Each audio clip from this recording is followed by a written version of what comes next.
Прийшли окупанти до нас в Україну, форма новенька, воєнні машини, та трохи поплавився їх інвентар. Байрактар, Байрактар. Російські танкісти сховались в кущі, щоб лаптем посьорбати довбані щі, та трохи у щах перегрівся навар. Байрактар, Байрактар. Приперли зі сходу до нас барани для восстановлення великої страны. Найкращий пастух баранячий хотар. Байрактар, Байрактар. Хто води всяке озброєння різне, потужні ракети, машини залізні, у нас на всі доводи є коментар. Байрактар, Байрактар. Вони захопити хотіли нас зразу, а ми зачаїли на орків образу з російських бандитів, робить примар. Байрактар, Байрактар. Російська поліція справи заводить, там вбивцю рашистів ніяк не знаходить, хто винен, що в нашому полі глухар. Байрактар, Байрактар. Веде пропаганду кремлівський урод, слова пропаганди ковтає народ, тепер нове слово знає цар. Байрактар. Байрактар. Байрактар. Байрактар. Байрактар.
Yes. The lead Spring Army sends its regards.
Hello, everyone. I'm the Enforcer, and I'm accompanied by Enforcer Matt.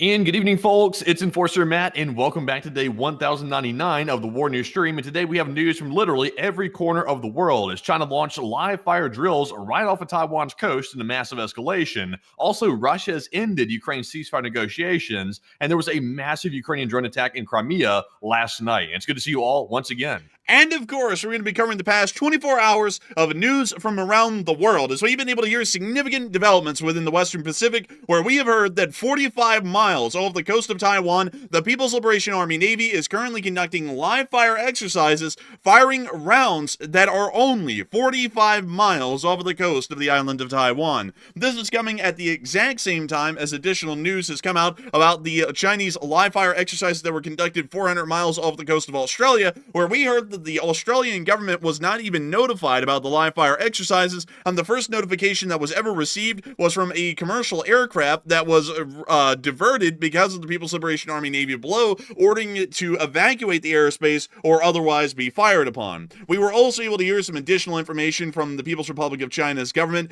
clearly stating and showing that the Chinese are conducting provocations to most of America's allies within the region, including the Republic of China, Australia, and others. And we were also able to hear, crazily enough, that North Korea has gotten into the crypto scam game. No longer is the Hawk Tuah girl the only one. Kim Jong-un has robbed $1.5 billion of cryptocurrency from global markets in the largest heist that has ever been conducted in a crypto scheme. Meanwhile, outside of the Middle East, outside of the Western Pacific and moving into the Middle East, we've been able to hear inside the Middle East that the IAEA has confirmed that the Iranians have enough enriched nuclear material to be able to produce 6 nuclear weapons as of this very moment right now. We have also been able to hear that the armed conflict in Chabahar is still continuing as of today, although it appears to be incredibly isolated, and it doesn't appear that it's going to be a wider, broader arching form of a rebellion throughout the entirety of the Islamic Republic. However, While that may be the case, the conflict in Ukraine is going a very interesting direction, as the Ukrainian steamroller has been activated today inside the city of Toretsk, and we've been able to see that the Ukrainians have spearheaded a mile through the city in a single day, making it all the way to the dead center as of this moment, and it appears that Russian Federation defensive forces throughout most of the city are beginning to collapse and are most likely going to be retreating into the eastern side of the city, leaving the Russians maybe with only a third or a quarter of the city under its control at this point. That was coming at the exact same time as major diplomatic developments were being made in between the Russian Federation and the United States that are of no significant importance in ending the war. As a matter of fact, it appears that everything is leading towards the war is continuing, as the foreign minister of the Russian Federation, Sergei Lavrov, made a statement today saying that the Russian Federation will not even consider a ceasefire, will not allow peacekeeping troops inside of Ukraine, and also that they are still demanding the complete capitulation of the state of Ukraine. The president of the United States has now made statements today saying that the peace talks appear to be much more difficult than ever and may not actually be possible, while we have also been able to hear of the first draft of the mineral deal, the finalized version, which Zelensky has stated he will be arriving in the United States on Friday to sign and also meet with the president of the United States. We have also been able to hear outside of that on the battlefield that the Russian Federation has continued to make no ground or is continuing to take significant losses in most areas. And not only that, we are now seeing that the Russian Federation is beginning to use a large cavalry formations due to a lack of supply vehicles, or for that matter, any form of motorization. Today was a huge news day. And not only that, there were also Ukrainian strikes down near Tuapse, and also we got to hear of some major military developments in between Russia and Belarus. But these are just some of the short-term kinds of pieces of news that we have to cover that are the big picture, big ticket items. There is still more news beyond this, crazily, but this is the massive news cycle that we have for tonight. I'm sure that many of y'all can tell that it is going to be a crazy night of news coverage. And moving us on into the very first part of the news coverage that we have tonight, we are going to be moving on down into the area of southern Taiwan. And we were able to hear that very recently, the Republic of China has reported that the People's Republic of China is conducting live fire exercises directly off of the coast of the island of Taiwan. From what we understand, this is actually a picture taken of some of the Chinese vessels that are involved. I believe these are Type 55 or Type 56 frigates or destroyers of the People's Liberation Army Navy, but nevertheless, Taiwan dispatched forces on Wednesday after China announced live fire drills 40 miles off of Taiwan's southwestern coast without advance notice. China deployed 32 aircraft around Taiwan as a part of the joint combat drills. The Taiwanese Defense Ministry has condemned the exercises as dangerous. The People's Liberation Army has blatantly violated international norms by unilaterally designating a drill zone 40 nautical miles off the coast of Kaohsiung and Pingtung, claiming to conduct live fire exercises without prior warning, the Ministry of Defense of Taiwan stated. We were also able to hear that this move not only caused a high degree of danger to the safety of international flights and vessels at sea, but is also a blatant provocation to regional stability and security. Taiwan sent sea, air, and land forces to monitor, alert, and respond appropriately to the Chinese live fire exercises that began today. Earlier on Wednesday, China's official Xinhua news agency reported that a high-ranking leader of the ruling Communist Party, Wang Huning, had called this week for greater efforts in the cause of Chinese reunification. China must firmly grasp the right to dominate and take the initiative and cross-strait relations, and unswervingly push forward the cause of reunification of the motherland, according to Wang Huning. And I'd have to say, man, China sure is ramping up the rhetoric here recently, and also not just ramping up the rhetoric, but also the live fire exercises. This one near Taiwan is very close to their coast, obviously. It was 40 miles away from the Taiwanese coast, and it caused Taiwan to literally mobilize their military today to get ready for a potential invasion that they thought they could be coming because it was so close to their border. And once again, this is unannounced, just like the Australia live fire exercises, and also just like the Vietnamese ones that the Chinese just did right off their coast as well. So I don't know what the Chinese are doing right now, but it seems like something has triggered them to really get rolling right here with this whole escalation with multiple different countries at the same time. They're just really running amok right now.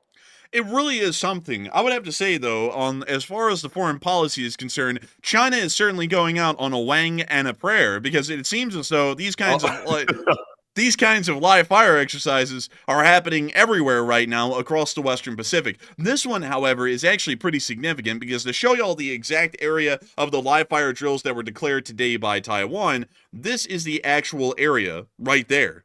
This giant square area outlined in red is only 40 nautical miles away at its furthest from Kaohsiung, which is one of the largest cities on the Republic of China's mainland island to the southern side. It's only 40 miles away. This is a significantly close distance that this live fire exercise is being conducted at, and as far as we understand, this is the largest live fire exercise that has been conducted this close to the actual shore of the island of Taiwan. And this is becoming an incredibly serious thing because this isn't the first, but it certainly isn't going to be the last either, because we were also hearing at the exact same time off of the coast of Australia that the live fire exercise in this area also had absolutely no prior notice that was given to the Australians by the People's Liberation Army Navy that they were going to be conducting this form of a live fire exercise. This entire essay that was very well written by Indo-Pacific News explained the situation, but to largely summarize this massive article, the People's Liberation Army Navy sailed all the way down here. It was around a 6,400 mile journey, which is as long as a distance from the mainland of China, pretty much off to the west coast of the United States, to make it 400 miles off the coast of Sydney, and then began their live fire drill without notifying anybody. The only time that the Australian government had an understanding that a live fire exercise was being conducted was when a commercial aviation aircraft flying to Sydney was contacted by the People's Liberation Army Navy below them and was ordered to divert around the airspace that they had closed off because of the live fire drills being conducted. That commercial aviation pilot then reported that information to the air traffic control in Sydney, and then the air traffic control reported that to the Australian Ministry of Defense. And that was the only time, the first time, that Australia actually had any knowledge that a live fire exercise was being conducted just 400 miles off the coast of Sydney. This is something that is starting to show us that the People's Liberation Army, and largely Communist China, is beginning to conduct hostile actions or provocative actions around most Western-aligned partners, most likely to attempt to gauge some kind of response, because this is the second time now, just 40 miles off the coast of Taiwan, within the past few days, that the People's Liberation Army has conducted any kind of unnotified live fire exercises incredibly close to the exclusive economic zones or territorial waters of countries that are Western aligned. Not only that, we were able to hear some additional information as a broader sense about the Chinese military drills off the coast of Taiwan, and also largely the rest of their actions that they're taking in the Indo-Pacific area, or as we call it here on this channel, the Western Pacific, as China conducted shooting training off of Taiwan's southwest coast, which Taipei has called a dangerous provocation, and the Taiwanese Defense Ministry detected 32 Chinese military aircraft and warships engaging in the drills, violating international norms. The Chinese leader Wang Huning did reaffirm the push for reunification, and Taipei did recently detain, the Taiwanese government that is, did detain a Chinese-linked cargo ship that did sever a telecommunications cable in between the mainland of Taiwan and the island of Kinmen County. We actually mistook that yesterday for Penghu County. Unfortunately, there is no joke to be made here because the telecommunications cable, while I stammer through that incredibly badly, it actually traveled from the island of Taiwan to Kinmen County, which is literally just about a few miles off of the coast of China. But nevertheless, it does appear that the Chinese are beginning to conduct very large and quite concerning provocations at this point throughout the entirety of the Western Pacific. And a lot of people are wondering, what is all of this for? Especially considering the actions that were taken against Taiwan today in a more focalized lens. What is going on with that? Because while this is sort of a larger overarching framework of the Chinese conducting live fire exercises without notifying anyone at this point throughout the entire region, this live fire exercise is coming just a day after the Taiwanese government apprehended and impounded a Chinese crew operating a Chinese vessel that severed a telecommunications cable that allowed for Taiwan to directly communicate with Kinmen County, which is another part of the Republic of China, aka Taiwan. A lot of people are believing that the Chinese may be trying to prepare for an invasion of Taiwan, which certainly isn't completely implausible. It's most likely entirely accurate to say that that's the case because they've largely been working working towards that doctrinally over about the past 10 years. But a lot of people are also saying that the Chinese are just trying to retaliate and once again are conducting some form of a more aggressive, low-level coercion effort against the Republic of China to have them release the Chinese vessel. And some are saying that it's a 50-50 chance that it could be a retaliation or they could be preparing for an invasion, and others are a little bit unsure and undecided. But Matthew, what are people thinking about this, and what are you thinking about it as well? All right. So it looks like 45% of the audience said yes, China is preparing to invade Taiwan in the very near future, while 29% said no, China is simply retaliating for yesterday's seizure of a Chinese-flagged vessel by Taiwan, and 19% said it seems like a 50-50 chance of this being preparations for an invasion. And I would generally say this: it's really hard to predict when China is going to invade. I'm pretty confident that one day they probably will be invading the island of Taiwan, but I'm not sure if right now is that time. So I'm actually with the 19% that said it seems like a 50-50 chance.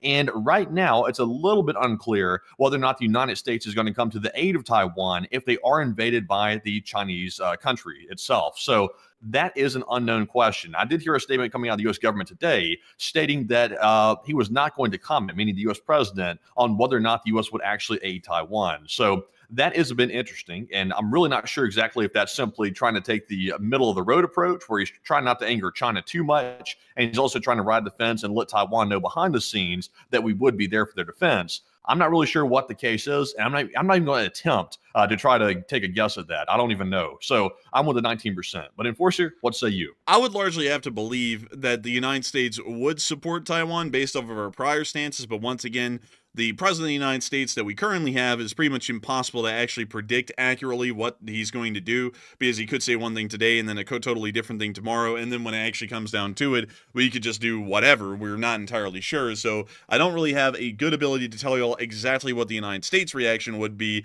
to a possible Chinese invasion of Taiwan. One thing that I can say, however, with a good bit of certainty, is that the island of Taiwan probably will not be invaded still for the next few years. Most people have predicted at this point, even with accelerated timetables of combat readiness for the People's Liberation Army as a whole, it most likely will take them another 2 years to be prepared to actually try and conduct an invasion of the island of Taiwan. There's a lot that has to be taken care of in advance that the People's Liberation Army Navy doesn't necessarily have the ability to do, at least at this point, which largely is landing an expeditionary force onto the island of Taiwan to begin an amphibious invasion. That's something that the Chinese Navy really cannot do right now. So if the Chinese were to start a war with Taiwan, even if they did somehow devastate them from the air, there really is no way to actually land on the island of Taiwan and take it with any significant kind of a force, because the People's Liberation Army Navy just isn't necessarily capable of actually landing a force like that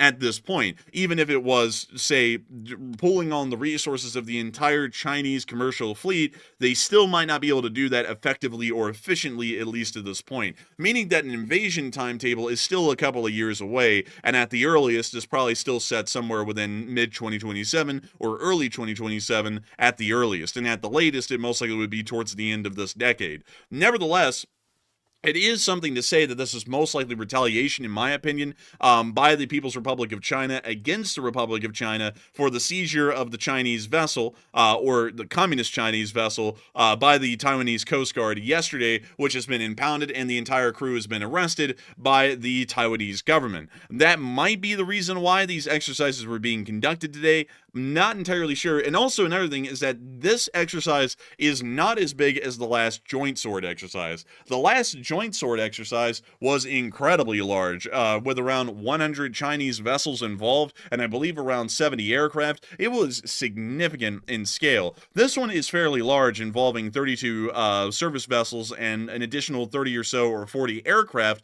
but it is not as large as the joint sword operation, which is possibly suggesting that they went with a smaller live fire exercise involving a smaller amount of vessels, because it was quickly drawn up as a retaliation to the event that happened yesterday with the seizure of the Chinese vessel by the Taiwanese government. That is incredibly likely, and once again, we do want to put it out there that as far as the People's Republic of China is concerned, outright warfare is really the last case scenario that they want to try and pull in really any sort of a situation. The Chinese government likes to move towards what's called lawfare, which is trying to use international law to justify their their position, or they try and conduct non-war military activities, which are called NWMA.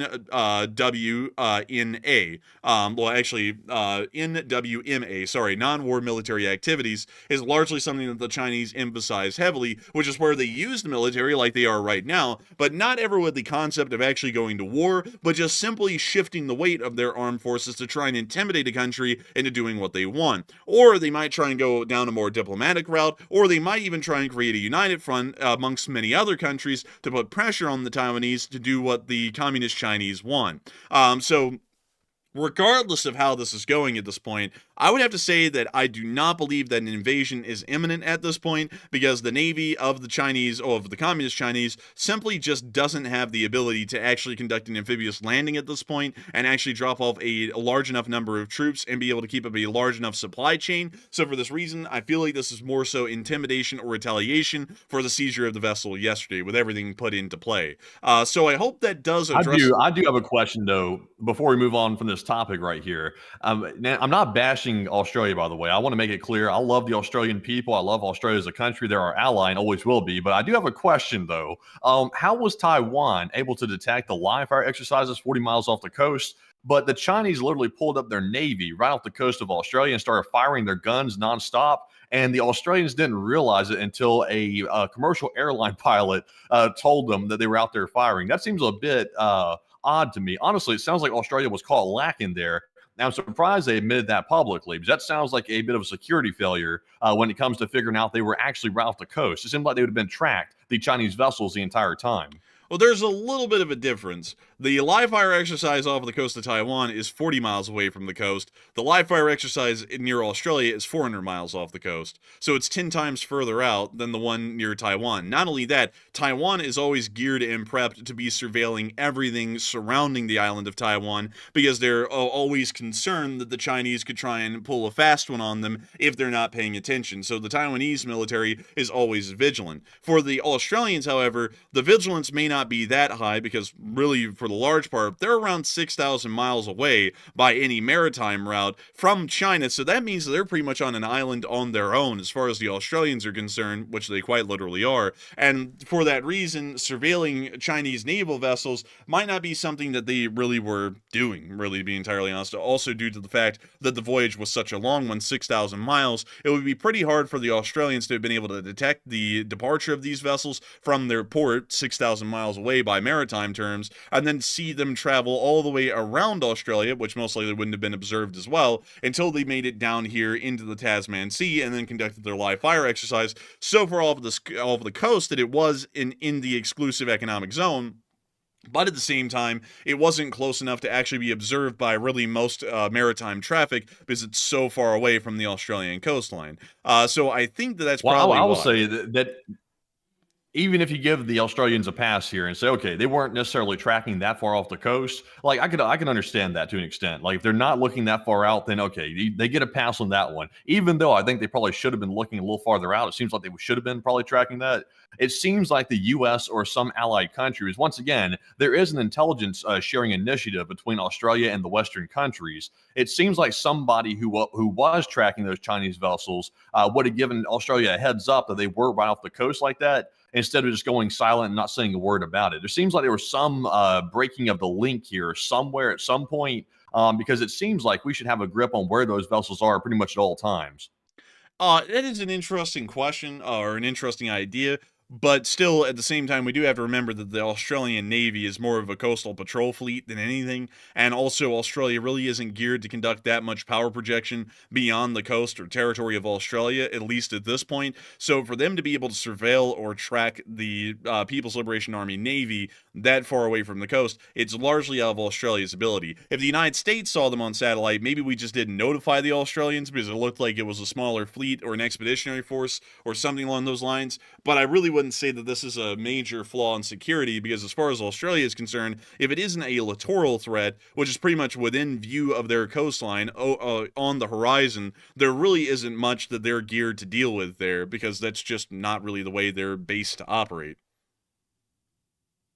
I would personally say I would say this. I have a feeling that the United States and the allied countries, we probably have tabs on every single Chinese vessel that leaves a port from China, and I could almost guarantee that we knew where that vessel was going.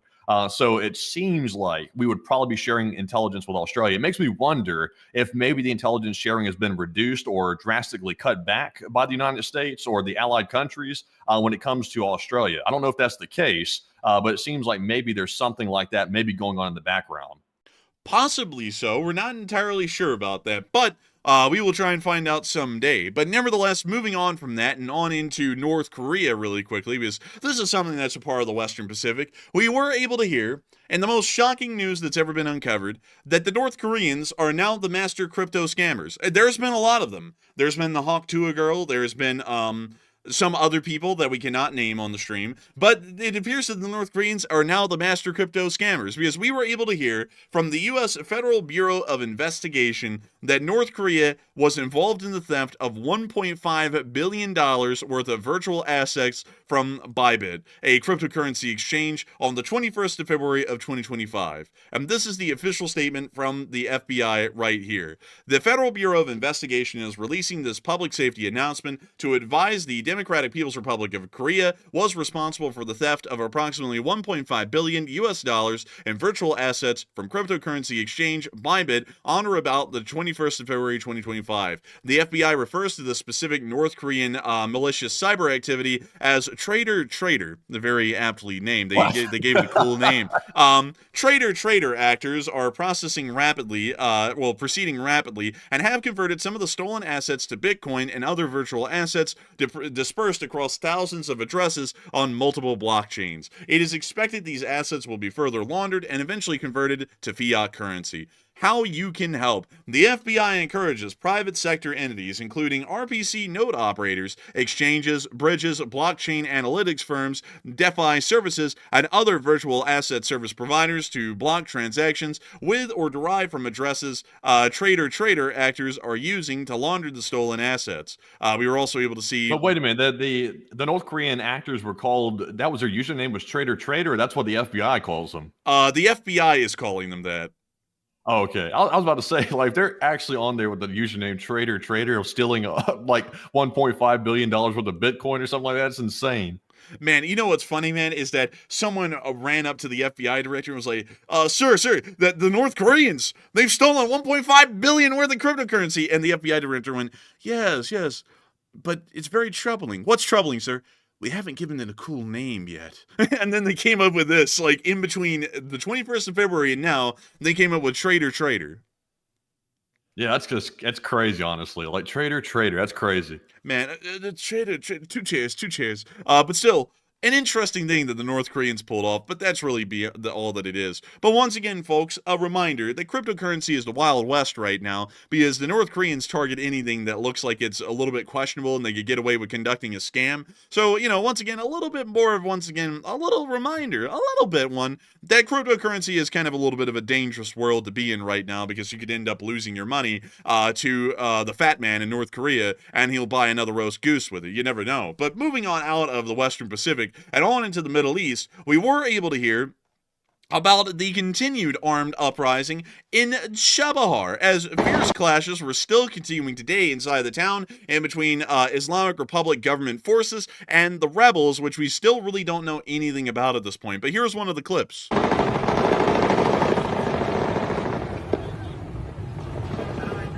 They're laying it down. Man, they're putting down some heat out there.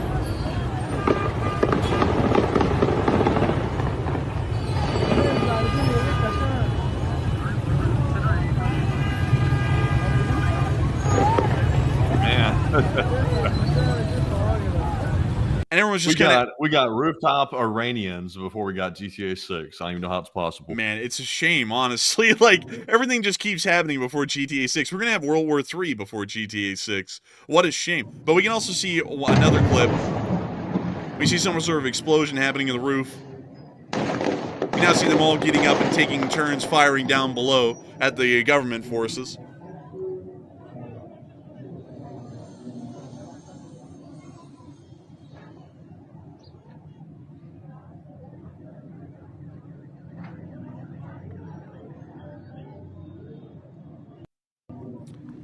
And I gotta say, a very interesting little clip right there. But moving on from that, we can also see them on another roof. What? This is, that was the same clip. I remember that moaning at the beginning. wait, hang on. Yeah, it's the same clip, so we only got one new one today. But nevertheless, the armed conflict's continuing in Chabahar. We really don't know much more about it than it's happening. Literally, that's it. So moving on from that and into Tehran, we were able to hear, according to the IAEA, that Iran has enough highly enriched uranium for 6 nuclear weapons. That shouldn't be concerning to anyone at all. And we have heard that the Israelis are apparently still prepping a plan to start striking at the Iranians and stopping them from developing a nuclear weapon. And we've also been able to hear that US B-52 bombers have been seen going to the Middle East amid rumors of an attack on Iran. And a lot of people have been putting in their thoughts on this, or more so, we just started putting in our thoughts on that, I think 20 seconds ago. But nevertheless, a lot of people are saying that the US will be attacking with Israel. Some others are saying that the US is trying to intimidate Iran. Some are saying that it seems a little unrelated, and others are unsure and undecided. But it still is a fairly large sort of a situation that we're looking at, and one that may involve the United States because of the fact that the Islamic Republic of Iran could end up possessing a nuclear weapon at the end of this, and the United States of America doesn't really want to take the risk of seeing that they could create a nuclear weapon and then end up wielding it against our allies within the region or against other allies throughout the rest of the world. It does appear that many people are believing at this point, though, that the United States will be involved in the attack against the Islamic Republic of Iran in support of Israel, most likely using the B-52s to fire off cruise missiles at the Islamic Republic to be able to try and target and destroy these facilities. But Matthew, what are people thinking about this, and what are you thinking about it as well? All right, so now that we've seen US B-52 long-range bombers going to the Middle East, it looks like 61% of the audience said the US will be attacking Iran with Israel, and 28% said the US is simply trying to intimidate Iran, and 4% said it seems completely unrelated. And I would say it appears to be a pretty clear correlation here. Either the U.S. is trying to intimidate Iran into backing down, which at this point, I don't think Iran is going to back down. They've already made it clear they're moving forward their nuclear weapons program, regardless of what the U.S. thinks. So they're doubling down. So I would say whether or not the U.S. is actually going to attack with Israel when it comes to striking these nuclear sites eventually, I would say that honestly, they're probably going to let Israel be the first ones to strike. If Israel is not able to accomplish the job, then the U.S. might come in and follow up behind them with a second joint attack. But the first one will probably just be Israel, because I don't think the U.S. is willing to go in and start a direct conflict with Iran right now. Even though the statements indicate we could be heading that way, I think we're going to try to see if Israel can deal with it first. So I'm with the 61, or actually I'm with the 29%. But Enforcer, what say you? I would have to say that in my opinion, I would have to be with the 29% that the United States is most likely intimidating Iran. And I would have to agree with Matthew. I don't really believe the United States has any real intention of conducting an armed strike against Iran. Although I'll be entirely honest, I find that to be a little asinine, and I would believe that it would be a pertinent time, if any, for the United States to conduct that kind of a strike against Iran. Let's look at this in a bit of a bigger picture. Iran is going to have a nuclear weapon if they succeed. If the Israelis end up not succeeding where we hope that they would, we have sat there on our asses and we've allowed the Iranians to actually get a nuclear weapon. And that now means that they are untouchable, because anyone who tries to bomb them from that point forward could possibly be nuked, meaning that the Israelis would not bomb them again, and that means that the United States would have to be the one to bomb them. But at the same time, Iran can then hold everyone in the region hostage by saying if the U.S. tries to bomb Iran, then they're just going to nuke Israel out of the blue, just in retaliation for that strike, meaning that now we can't touch Iran because Israel is going to be begging us not to bomb them because they could possibly have a nuclear weapon flung their way, and so now the entire region is in gridlock. Then we can also see that the Iranians could start to do something like North Korea does, which is wave around the nuclear baton to try and get some sort of support from the West in terms of humanitarian aid or lessening sanctions or something along that line. The United States really doesn't have the chance of screwing up on letting the Iranians get a nuclear weapon. I actually would say that it would be important, if any situation would require U.S. military action, it would be this one, to actually go in there and see the U.S. Air Force, along with U.S. intelligence, actually bomb these facilities and try and take them out. And if necessary, direct U.S. ground involvement to be able to denuclearize the Iranians and ensure that they will never go down the path of nuclearization again. That seems to me to make the most sense. I don't really know why in the world we're wanting to see if we can just contract out the work of ensuring that there is no nuclear proliferation around the world. It really doesn't make any sense to do that in this perspective. Iran can directly threaten our interests in the Middle East, and with that, it can start to threaten the standing of the Chinese and Russian economies against the United States, and we could see that the Chinese economy especially could begin to grow because they're now tapping into the unlimited resource of Middle Eastern oil that's flooding out of the region, and we largely get to control at this point where it's heading. If the Iranians start to threaten everyone with nuclear weapons in the region, we may see that sways the diplomatic course enough that they start to release their oil exports largely towards China instead of having them controlled by the United States because they're scared of the consequences of what Iran might do to them. So I would say that this is something that the United States does need to get involved in, but at the moment I'm not entirely sure or really believe at this point that the U.S. would actually get involved in something like this. But I think another question that nobody's really asking, since we just heard the news that apparently Iran has enough enriched uranium for at least 6 nuclear weapons. And I'm not trying to be a defeatist here, but is it a little bit too late? Because if they already have that much enriched uranium, I would assume that they are not really that far behind actually developing and finishing a actual working nuclear weapon. And now we know they probably have a delivery system for it as well, because they have some sort of ballistic missile that they've been developing and they've unveiled now, which could basically carry that nuke onto a target, which was another piece of the puzzle that wasn't actually completed just yet until we heard that, I think it was like a week ago. So, you know, it seems like we're like right on razor's edge right now when it comes to actually stopping Iran versus actually provoking what could be a new nuclear power if they finish this up in the next couple of weeks or less. I would have to say, I think that they still don't have a nuclear weapon because creating enriched uranium is one thing.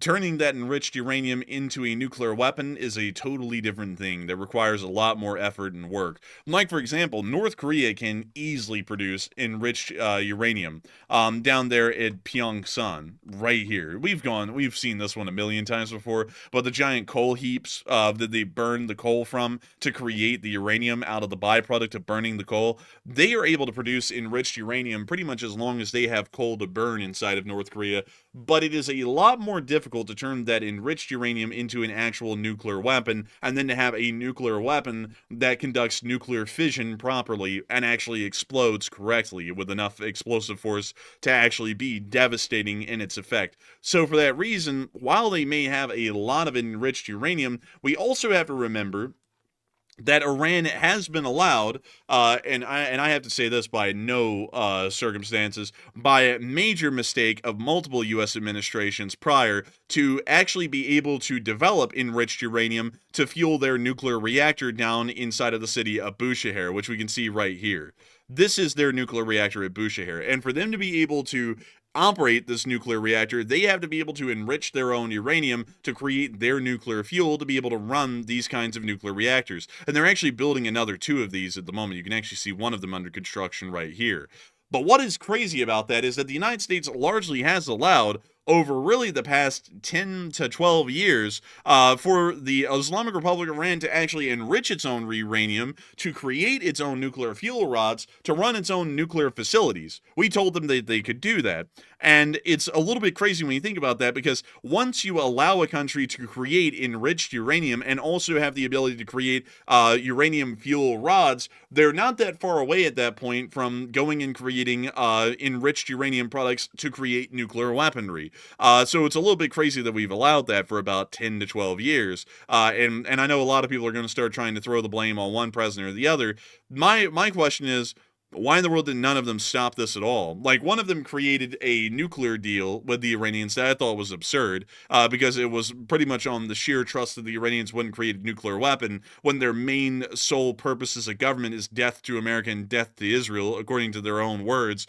Then the next president went, which crazily enough is the current president right now. The next president after that one then went and completely tore up the nuclear deal that was had at the time, which just operated off of good faith, which was just stupid in its own right. But then we got rid of the nuclear deal altogether, so then technically they could do whatever they wanted to without anyone even saying anything about it, or even some sort of a good faith agreement trying to hold them back.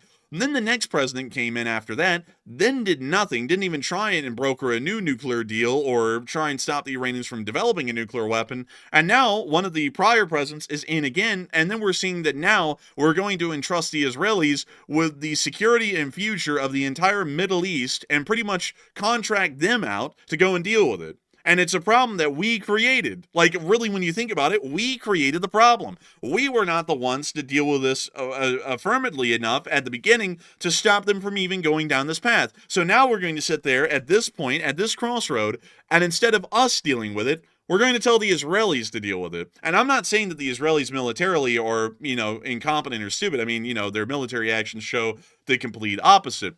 But at the same time, we're entrusting the Israelis, which are a minor regional power, to deal with an international concern. Like, that just doesn't really add up to me. This feels like something, if anything, should ever require U.S. military action. This is the situation that requires U.S. military action. It's this one that we're looking at right here down the barrel. Because if they get a nuclear weapon, it's going to be just like the North Koreans. They get a nuclear weapon and everyone goes, oh, well, they really can't fire it much farther than North Korea. And then they develop a missile that can reach Japan. Then they develop a missile that can reach Guam. Then they develop a missile that can reach Hawaii. And then finally, they develop a missile that can reach the western coast of the United States. And finally, a nuclear weapon that can actually target the entirety of the United States.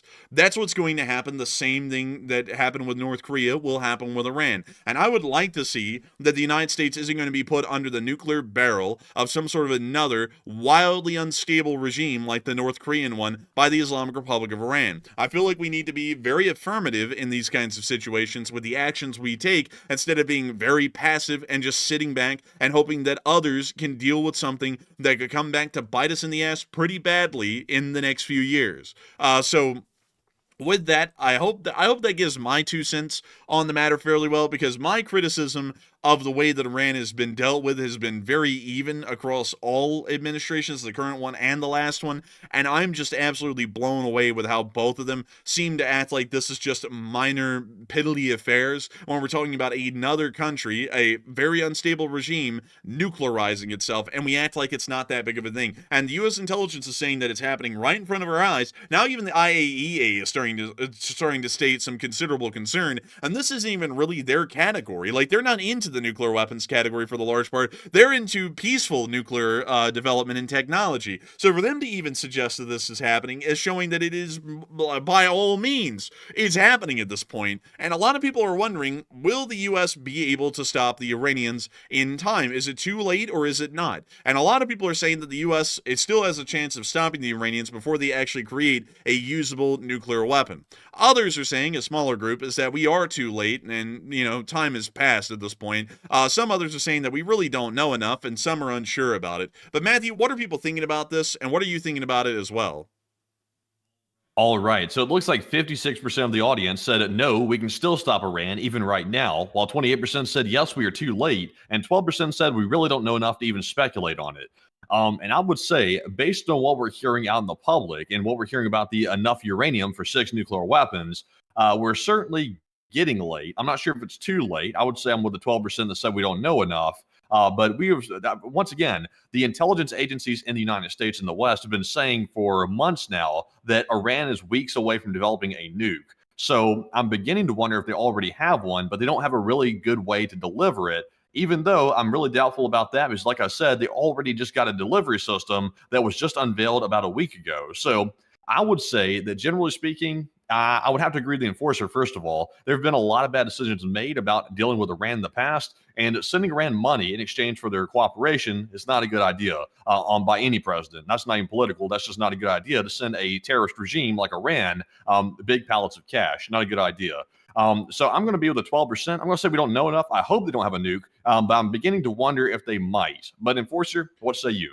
I would have to say that there is still a chance that the U.S. can stop Iran, because as long as they haven't conducted their first nuclear weapons test, then there is a chance to stop them. But once they conduct that nuclear weapons test, it's over. There's no way to stop them at that point. They have a usable nuclear weapon. They most likely have a duplicate of the one they tested, and that means that they are now a nuclear-capable power once a nuclear test is successfully conducted. So at this point in time, according to largely the metric I use to say whether we can stop them or not, we can still stop them. But once they conduct a nuclear weapons test somewhere in Iran and announce that it was successful, then we are in trouble. There's nothing we can do at that point without possibly getting someone in the region nuked or getting ourselves directly nuked as a consequence. So I think that we can still stop them, but it's going to be a bit of an issue, a bit of a challenge, really. And also, I saw someone say, well, what was the current stance, what's the stance of the current president of the United States on Iran?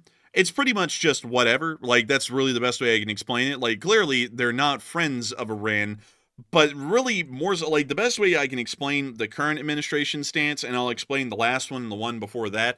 The current administration stance is that really we just dislike Iran because we really, really like Israel, and Israel doesn't like Iran. Like, that's the best way I can explain it. Like, it's not really like we view the Iranians as an actual mortal enemy of the United States and American interests in the Middle East. It's like the current stance is like, we love Israel and we'll give them anything that they ask for. Like, literally anything. They could ask for an aircraft carrier and we would give it to them. And what's the reason? No reason. It's just that we like them. And because we like them so much, they don't really like Iran, so we don't really like Iran either. That's like the best way I can explain the current stance in the region by the United States. The last administration literally had like no stance. They were just like, whatever happens, happens. It was the Wild West pretty much at that point. And then the administration before the last one and the current one, that's counting their prior term in 2016 to 2020, that one had the stance of, we can manage this through diplomacy and treating them like they're not a terroristic regime, which they are.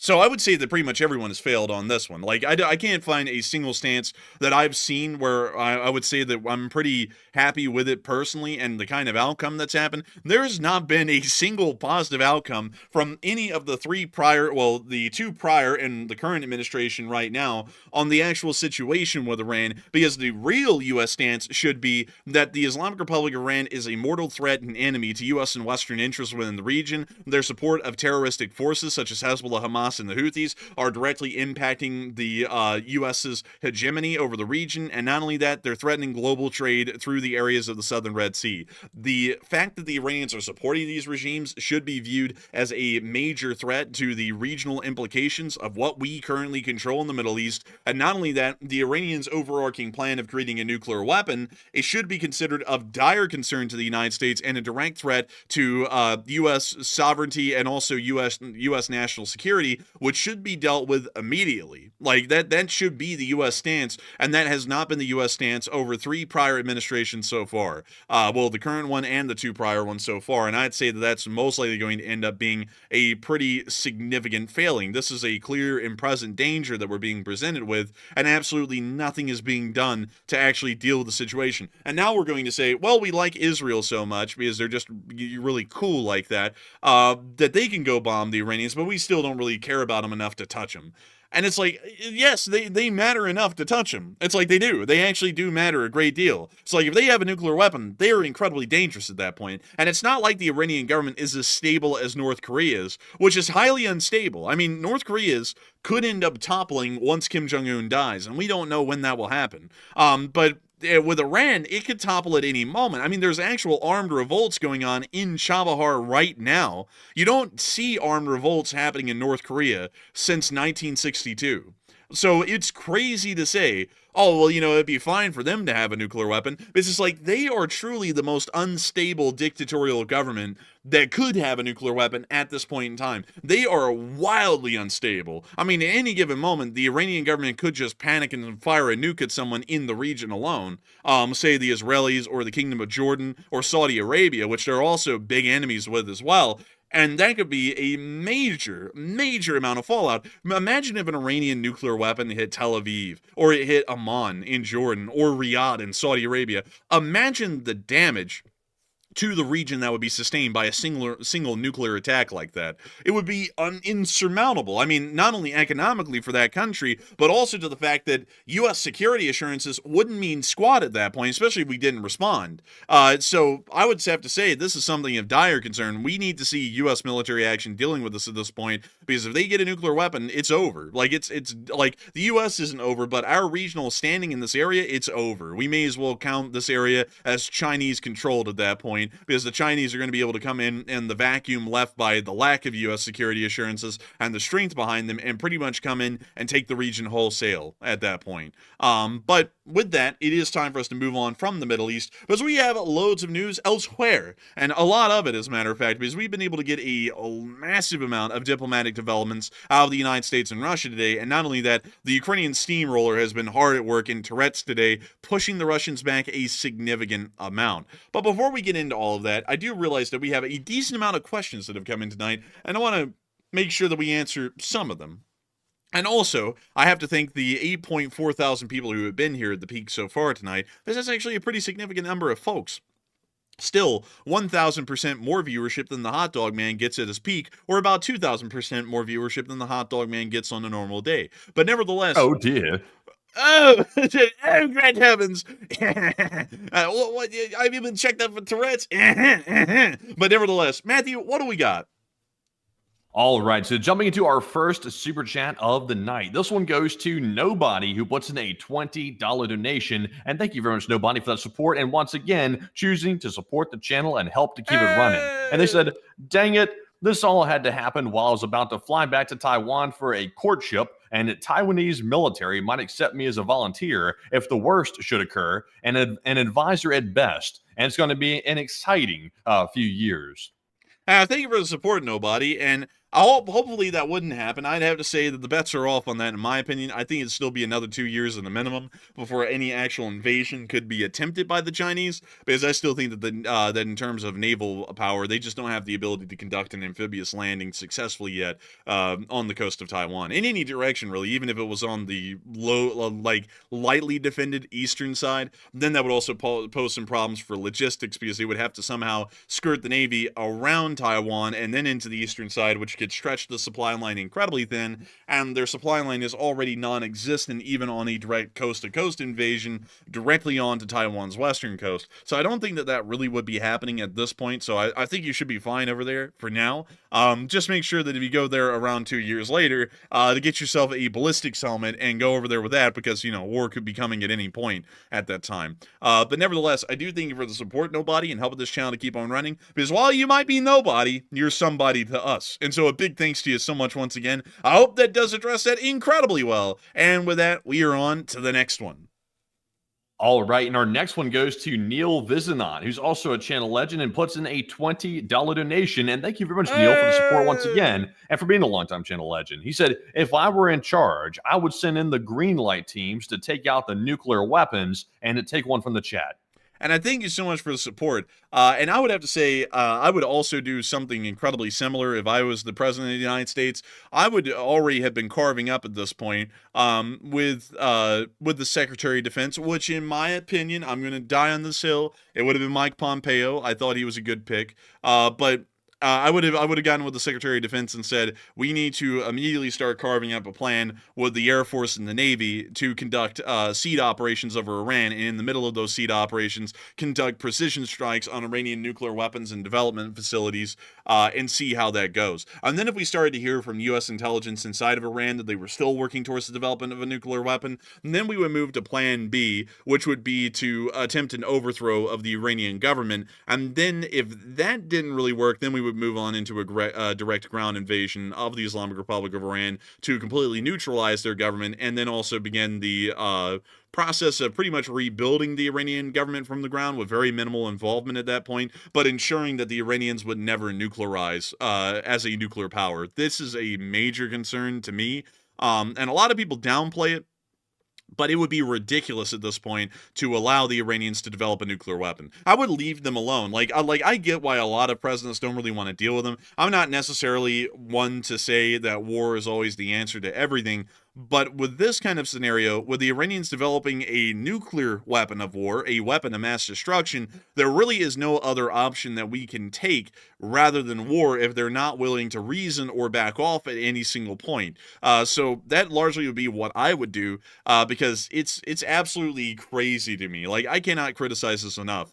That the U.S. sits there now and goes, well, we just really don't care for the Iranians. And yeah, them creating a nuclear weapon is very dangerous to U.S. national security, but we're going to let the Israelis deal with it for us.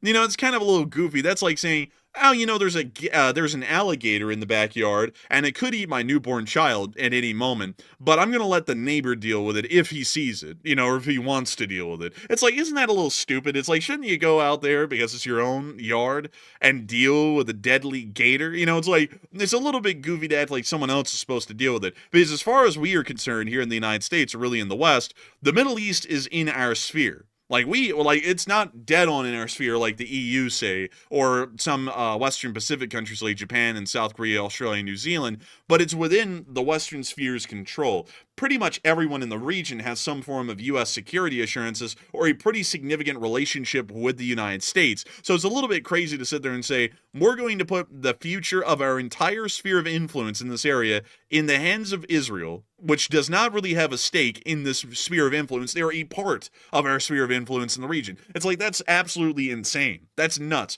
Dude, like, honestly, man, when you think about it, that's like a king back in the day hearing, Sire, an enemy, better yet, this would be like King Harold I of England, who would end up dying at the Battle of Hastings, hearing, Harold Hardrada has landed an army in Newcastle to contest your kingship, sire, and then go, this is incredibly interesting indeed. We will only send one of the lords up there to go and deal with it. It's like he doesn't even have a stake in the title of king. You're just sending someone who's a part of the realm up there to go fight this guy. It's like, that makes no sense. This is something where you would rally an army as the king and then go deal with it, because it's a major issue. It's threatening our control of the Middle East. It's like, this is something that you just can't sit by and let someone else deal with. It just doesn't make any sense. But still, I thank you so much for the support and helping this channel to keep on running. But I would largely agree with you. There has to be some sort of U.S. military intervention in this situation. If any situation calls for it right now, it's this one. Like any other situation, we can let it pass. This one we can. If we let this pass, it passes for good. So with that, I hope that does address that well. Huge thanks to you so much once again. And with that, we are on to the final question of the segment, and then we're getting back on into the news. All right, and this one is going to go to Barry Woodward, who put in a $20 donation. And thank you, Barry, as well, for deciding to support the channel and also help to keep it running. And Barry says, Enforcer Matt, I'm actually pissed at the current planet's leaders. And we see this pile of a mess that we're in, and we know it's there, yet we step in it every time. And what the hell? Humans aren't that stupid. Let's stop Putinism.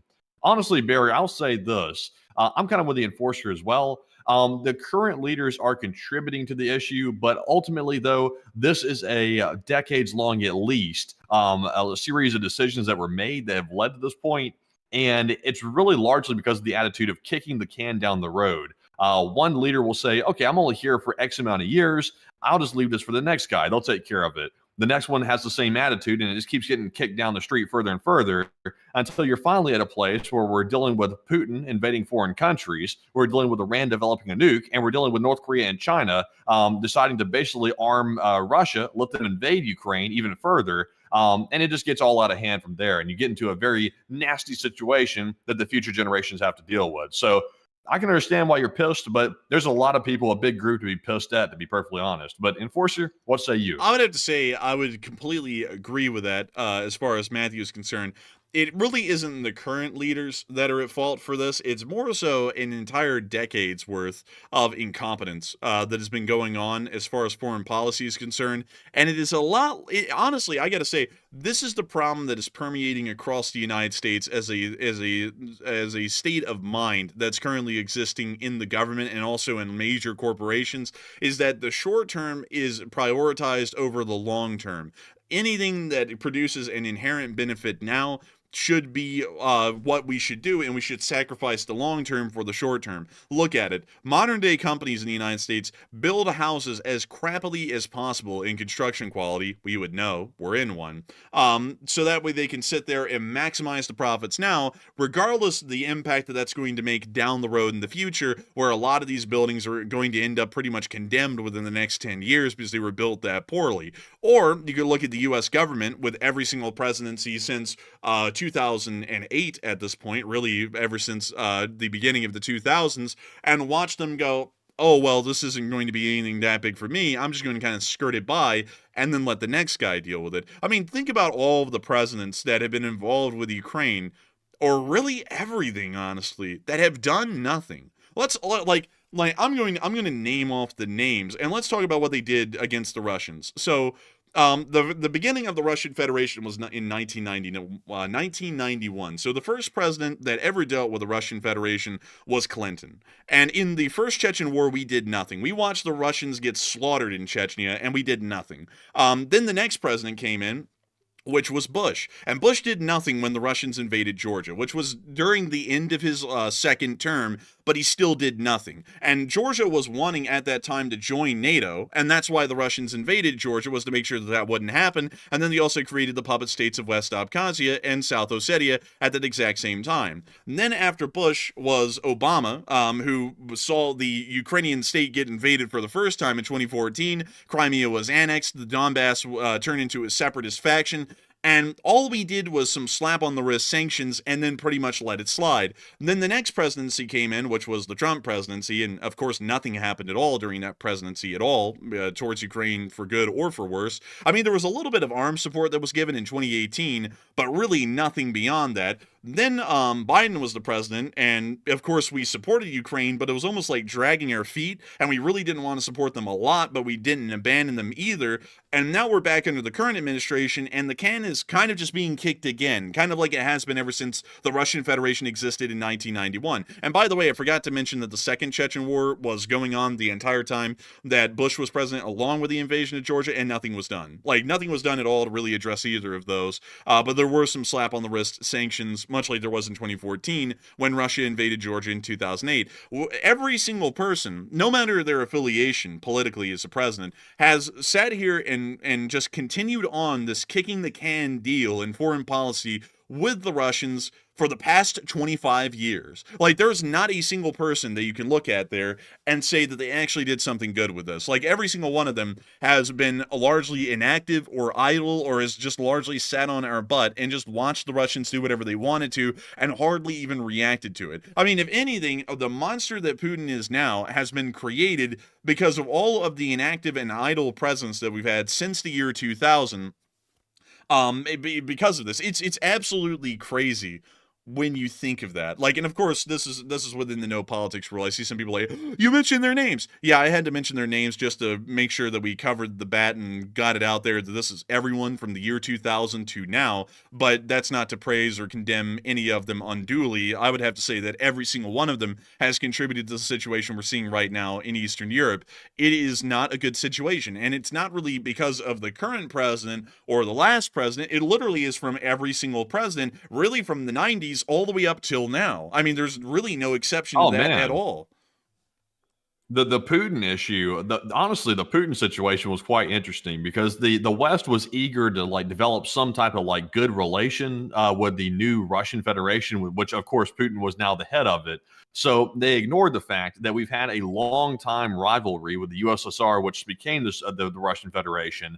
They ignored that completely, and Putin sat there trying to appear as docile as possible to make the West fall into his trap, and they did. The first U.S. president fell into it, and then every single president after that fell into it as well. They're like, well, it went well for the first guy who had relations with Putin, so let's just continue that. And ultimately, we allowed the Russians to build into a decently, moderately powerful economy for what they were, or at least what they were, honestly, because they're not that way anymore. But they had a decently, moderately powerful economy. And then they used that to start attacking people, including Ukraine. They annexed Crimea. They going around causing problems with the other like former Soviet states. It's just a mess. And people fell for that one, hook, line, and sinker all the way. And that one was very unique because once again, Iran was a separate issue. That was like willful ignorance. But I think people wanted to believe that Putin was going to be a new, better leader than what we had seen in the past for Russia. And it just obviously that didn't turn out good at all. Yeah, it didn't turn out well. I want to honestly say, I'll have to be honest with y'all.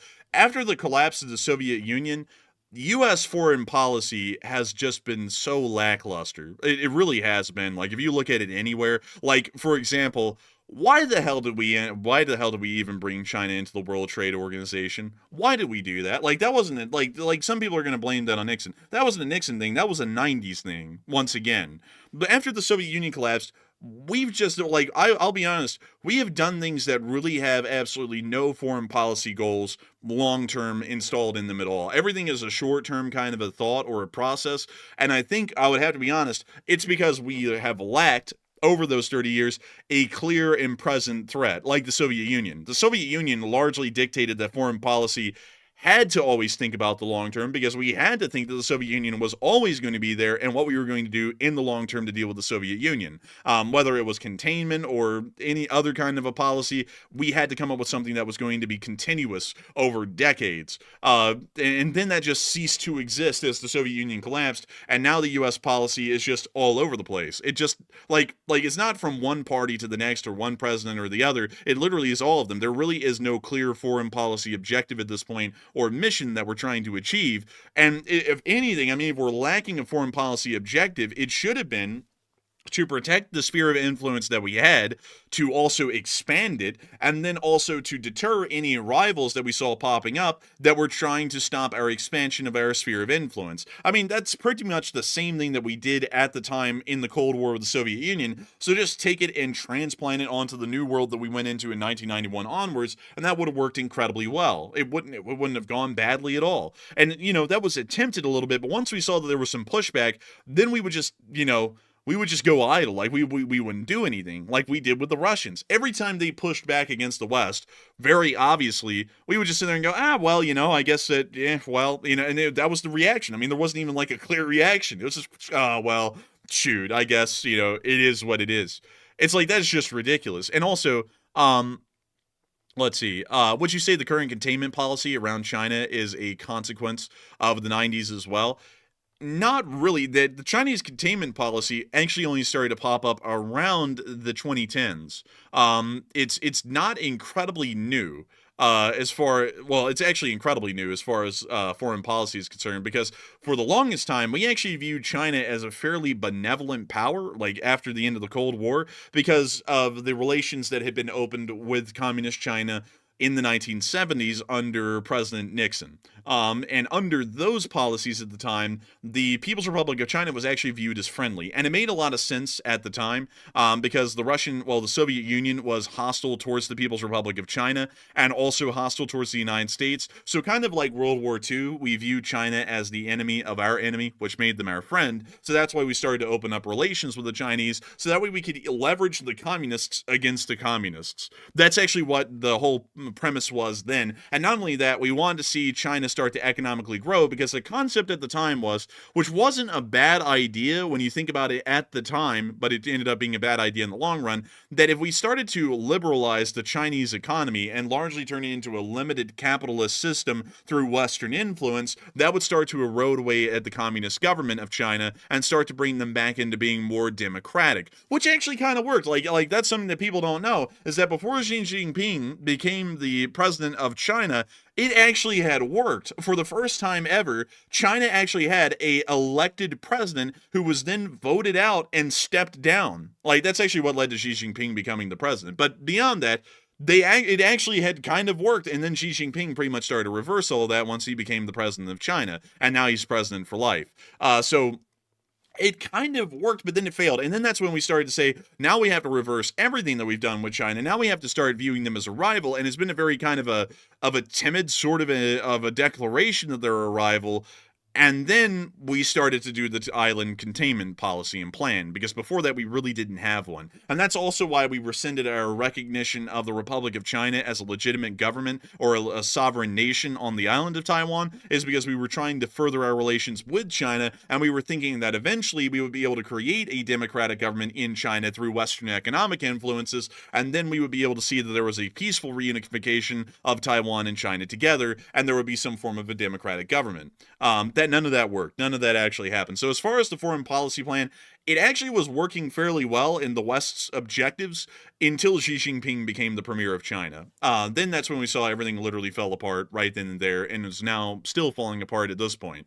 But I hope by kind of like lifting the veil and listing names and time frames and stuff like that, we can kind of clear up how the foreign policy objectives have just collapsed or really have no plans over the past 20 years, 30 years, because they don't. And I think that that's a bit of a big issue right now with U.S. foreign policy, and we need to start carving up some sort of a clear ground plan that everyone can agree on and work towards across every single presidency, regardless of political affiliation, so that way we can assure that American and Western interests continue on well on into the future. So with that, I hope that does address it well. Thank you once again for support and helping this channel to keep on running. And I think we're on to the final question of this segment, Matthew, and then we're going to be moving on into the rest of the news. And with that, that is the final question of the segment. So now it's time for the news. And so getting on into the news, and we have a lot of it. I'm just having to try and mentally get together for that, because usually I use the last question to prep myself, and I went through the last question right there. What do you know? But moving on into the United States, we were able to hear a lot of different statements today, and we were able to hear one that let me know that Macron actually did threaten Trump behind closed doors. According to the President of the United States, and I quote, "The European Union was formed to screw the United States. That's the purpose of it." So it sounds like Macron actually did threaten to split the Europeans into a separate sphere. And now that's being taken as screwing the United States by the president. I guess you can't break eggs. You can't make an omelet without breaking eggs. So, a little bit of an interesting thing to know as of today. It appears that Macron actually did leverage his authority in Europe to largely get the United States to start changing their stance on Ukraine into the future. We also got to hear about the current mineral deal again. It appears that some sort of a rough draft has been published online. We can't really verify the validity of this publication, but the Ukrainian cabinet did approve the draft of the mineral deals with the United States, and the deal is a joint fund with joint ownership in between the United States and Ukraine, and there is no more 100% U.S. financial control in the mineral agreement. And the shares of ownership are taken into account into relative contributions. The fund will invest in Ukraine only. It cannot be resold unless both sides agree. Ukraine gives to the fund 50% of all new revenues from the minerals, and old and existing Ukrainian revenues are not in the fund. Some commitment from the U.S. to contribute to Ukrainian development financially through this fund. There's not been any specific details on that in the current draft. No more clause that Ukraine must contribute anything in exchange for the future U.S. aid. A paragraph on security guarantees, so there is some sort of a vague security guarantee framework. It is going to be largely commercial in nature. Respect commitments of Ukraine to the European Union and so on. And language to prohibit the development of minerals on the occupied territories, not through Ukraine, but through Russia. So it seems that the current agreement, or the current draft that's been put out onto the internet at this point, sounds incredibly good and fairly promising at this point. And we were also able to hear from the President of the United States that now it seems that the Russians are getting a little bit loudmouth, and now the President is saying that the peace deal between Russia and Ukraine might not work out, because it looks like the Russians really aren't wanting to agree to it at this point. But we also got to hear the President of the United States say that Ukraine can forget about joining NATO. So there was a good bit of positive things and some negative things that came out of the statements from the President of today. But we also did get to hear that the ceasefire has been rejected by the Russian Federation, and also the idea of putting peacekeepers in Ukraine is also being rejected as well by Horseface. So here's the clip where Horseface actually said that word for word. Были идеи, давайте оставим линию соприкосновения, вот это российское, а это украинское. Во-первых, такого не будет. У нас есть Конституция, основанная на волеизъявлении людей. А во-вторых, то, что останется от Украины, тоже должно быть освобождено от российских законов. Там тоже люди остаются, которым удобнее даже разговаривать на русском, и которые хотят сохранить традиции своих предков. But that's the end of the statement by I didn't know Lavrov. we had people that could translate horse, honestly. Like, good on these people that translated it because, his native language is not exactly what you call legible. Man, outside of that translation right there, what he actually sounded like, he sounded like stuff like that, and it's like, yes, we understand. He comes from the Russian oblast of Chechestan, which is a special province off in Siberia. But nevertheless, we were able to hear in additional terms that the ceasefire deal has been slammed. We were able to put this out today on Twitter as well, that Russia has abandoned the ceasefire negotiations and states there will be no cessation of war along the contact line. This has come after the U.S. and Ukraine are said to have signed a framework agreement to allow Ukraine to continue fighting in exchange for the minerals. So it appears... Honestly, isn't it really a big shock that Russia backed out completely of the ceasefire negotiations? Because, honestly, in my opinion, I would say that Russia would actually be probably in an advantageous position if they could get a ceasefire, because that would give them a chance to regroup, rebuild some of their equipment they're losing quite heavily, and also to basically get more people in the military and train them and get them ready to be put into the meat grinder. So Russia probably wants a ceasefire. So the fact that they pulled out of it might indicate that they've gotten frustrated or either irritated that the current U.S. administration appears to be taking a complete 180 and signing a new mineral deal with Ukraine, which could be somewhat favorable for Ukraine. So I wonder if that's the case. I think it might actually be the case because it looks like they obviously cannot really continue fighting the war too well. We'll go to Toretsk here in a little bit and show you all that. But it's not looking great for the Russians on the battlefield, and yet nevertheless they're still going to continue to try and push the war on as much as they can. And a draft Ukrainian-U.S. minerals agreement seems to mandate a jointly managed fund. And is it promising? And it seems that a lot of people are saying that this is much more promising. Some others are saying it sounds like a new scam. Others are saying that's probably not real. But I can assure you that it is real as Israel. I'm just kidding, by the way, pun intended. And also, some are unsure and undecided. But Matthew, what are people thinking about this? And what are you thinking about it as well?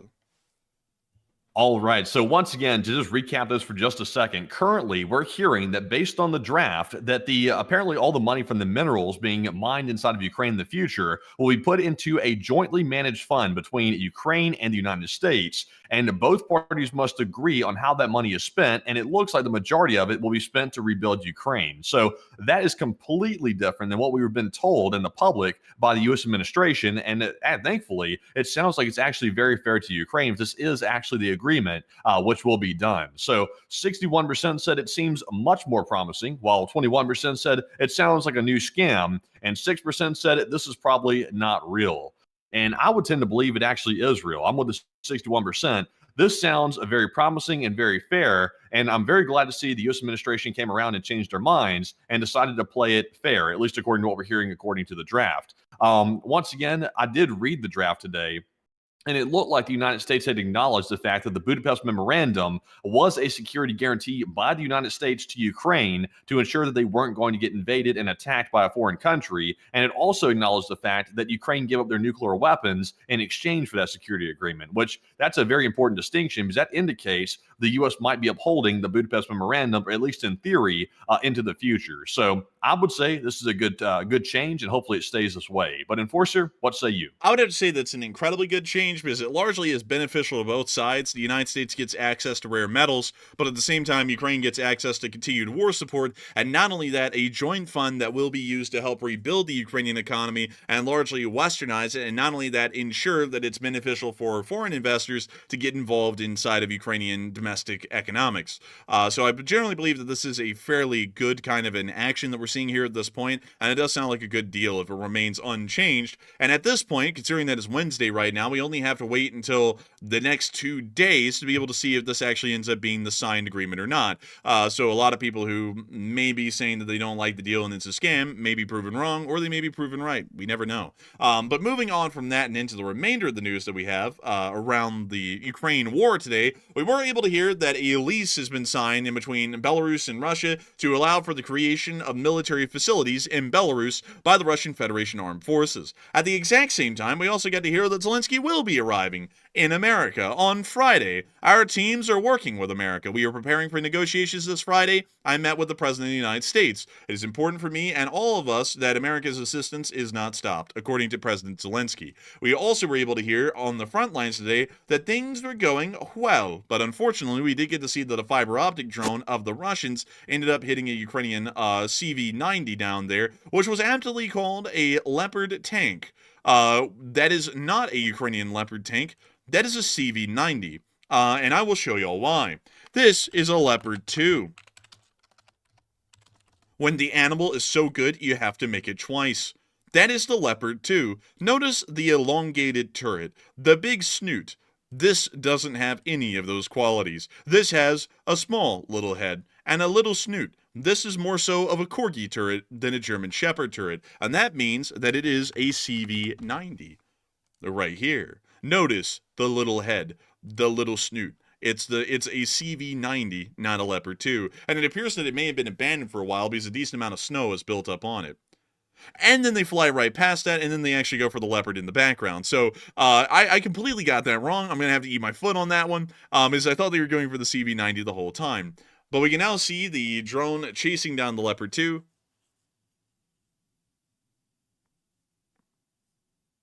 I gotta say, I love Leopards. Those tanks look so good. You know what happens, Matthew, when a Leopard goes deaf? It becomes a deaf leopard and it starts playing in a rock band. Yeah, it goes and joins a band. But unfortunately, we can see the Leopard 2 getting hit right in the engine bay. That was most likely a disabling hit, unfortunately. But still, a little bit of an interesting deal right there. But moving on from that and on into our next clip, we also got to see some Russian forces getting hit hard by the 156th Brigade of the 118th, the 156th Battalion of the 118th Territorial Defense Forces Brigade.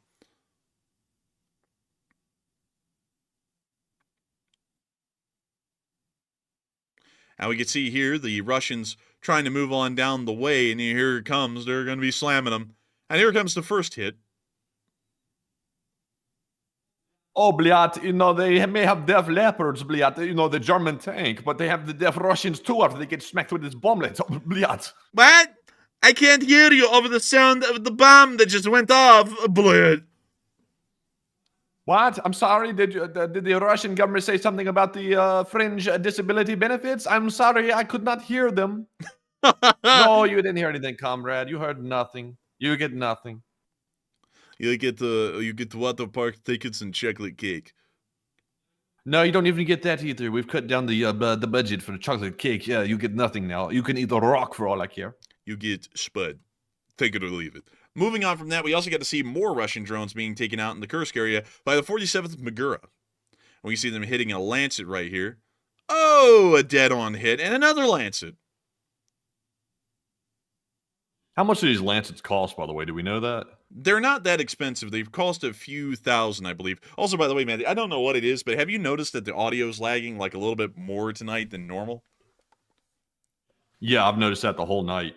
Yeah, it's bothering me a good bit because I'll hear you talking out there like 2 seconds before you come over the microphone on the air, and I'm like, that is so annoying. Because now it sounds like there's an echo because I can hear you out there before I hear you on the microphone. Man, it's lagging, honestly, like my brain does sometimes. It's just like, the audio's catching up with my own thoughts. I love it.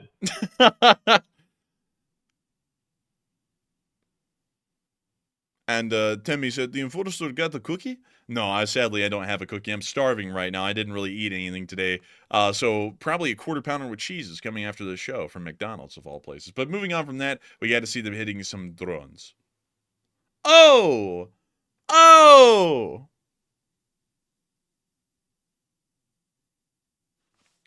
And they were just hitting them over and over and over. Look at them!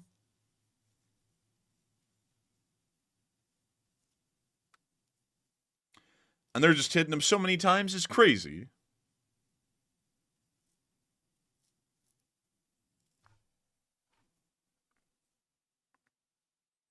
They are hitting them harder than the Russians and the domestic abuse, bliat.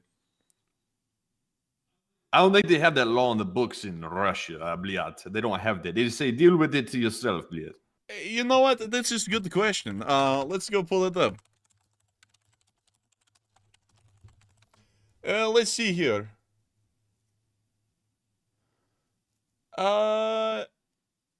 Oh, well, in 2017, they decriminalized most versions of domestic violence. So you can get around What? with... yeah, I'm not kidding. Like, that's the actual answer. So wait a minute. So they had a domestic abuse law and then they got rid of it? Yes, 380 to 3. It was practically unanimous. Man, that's crazy. Like and that was in 2017. What were they? What was the logic behind that? They were going to let the Russians go to war or something like that. Let them get upset that they got messed up in the war, and then come back and start hitting. I mean, apparently, when you come home, you can start swinging. It's like Fight Club up in there. Like, you don't, like, that's crazy. Honestly, let's see here. Let's see. 1 out of 10 Russian families. I'm not shocked by that. You sound shocked. I'm not shocked one bit. What is the rate inside the United States? Let's see. Not that. I'd assume not. Let's see. Let's see here. Oh, well, actually, according to the Russians, this is actually quite low. Apparently, 30% of everyone in the United States has dealt with domestic abuse. So, interestingly enough, 1 in every 10, that's actually a little low. But beyond that, there's no punishment for that really at all beyond seriously bodily harm. That's the only time you can actually get any punishment. So if you're just going in and swinging, I mean, no one's going to do anything about it. That's actually kind of wild. Also, I believe that they're underreporting that number of abuse because it's like, most of the country's alcoholics. So, I'm assuming that the abuse has to come with it. But moving on from that and into the location unknowns, we did get to see the Russian cavalry has arrived. No joke, like that. It's actual cavalry.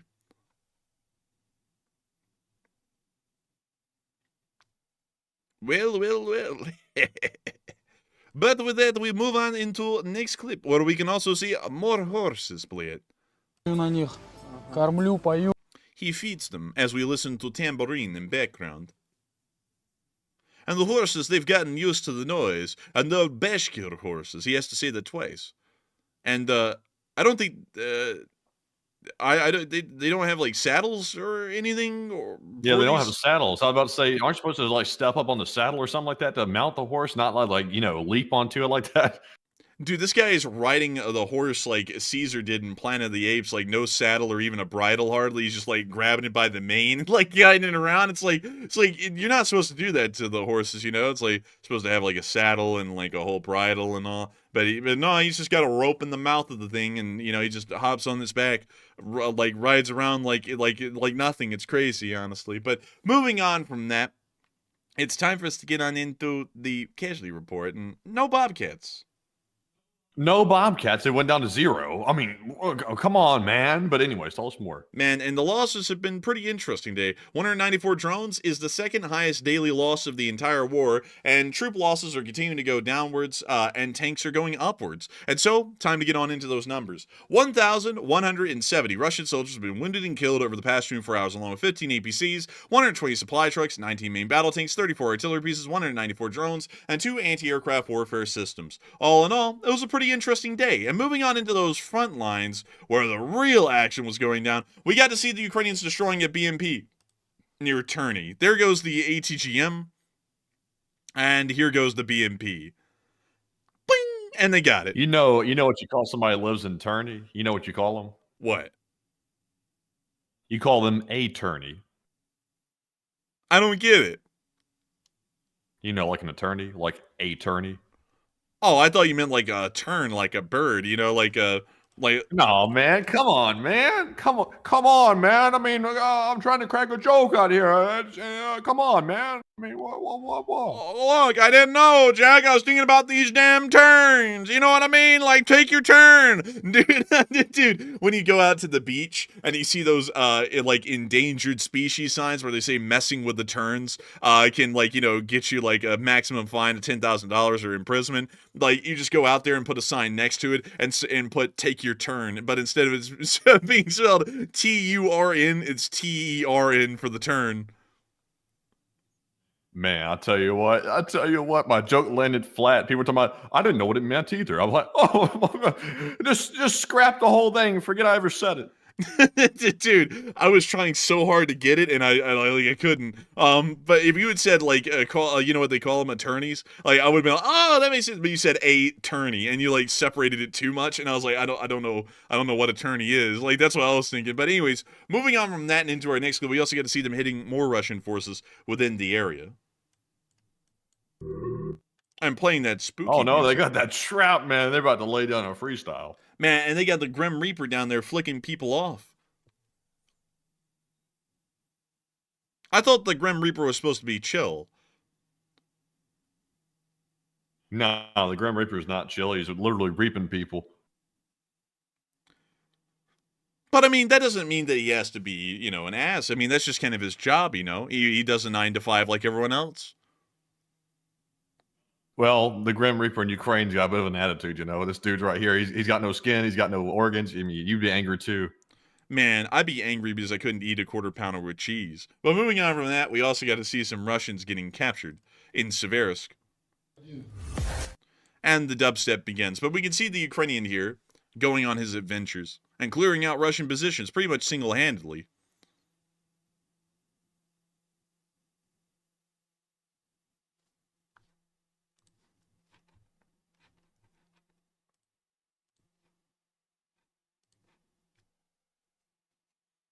It's like some clown show. They threw grenades and we asked to surrender. Sounds like a fair arrangement.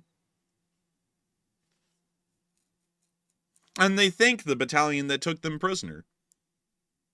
Thank you, sir, for taking us prisoner. They said, thank you, sir. Thank you so much for this fine imprisonment.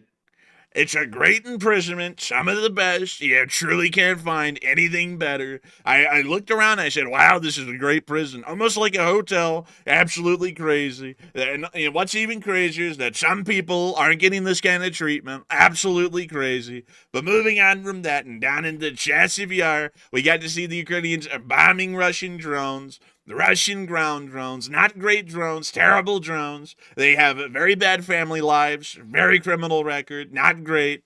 The Russians, Ruski Mir, really bad stuff. We can see them bombing all of them. They're not letting any of them get away. And you gotta say, it's a great thing not to see them get away. They're terrible. They're not sending their best. They're sending their worst. Their laggiest drones. What the hell? That was a drone that just flew past another one. Take a look at it. Look at it. There it went. It just flew right by the screen. We can now see them going after a Russian ground drone. These things drive around. Not that great. We can see them hitting another one. It appears they went off the course, was carrying firewood. I guess you could say that the Russians are fired. Oh, it got them. We can see them hitting sonar dishes. I asked if they could inject it with chlorine. They said no. They said it would be too hard to put the syringe on the bottom of the drone and inject the radar with the chlorine. But beyond that, nice to see the rag rag raggy. That's what Scooby and the gang used to say. And in Three Scooby, they used to say rag rag raggy. And I got to say, wonderful thing to see. We love to see the rag rag raggies. But moving on from that and into our next clip in the area, we got to see the Russians getting greased again by the rag rag raggy unit. We can see them here chilling, as many great Americans do, watching TV, their greatest pastime. They love to watch TV. We can now see them going after some cars. It's kind of like a drive-by in the hood. Absolutely great.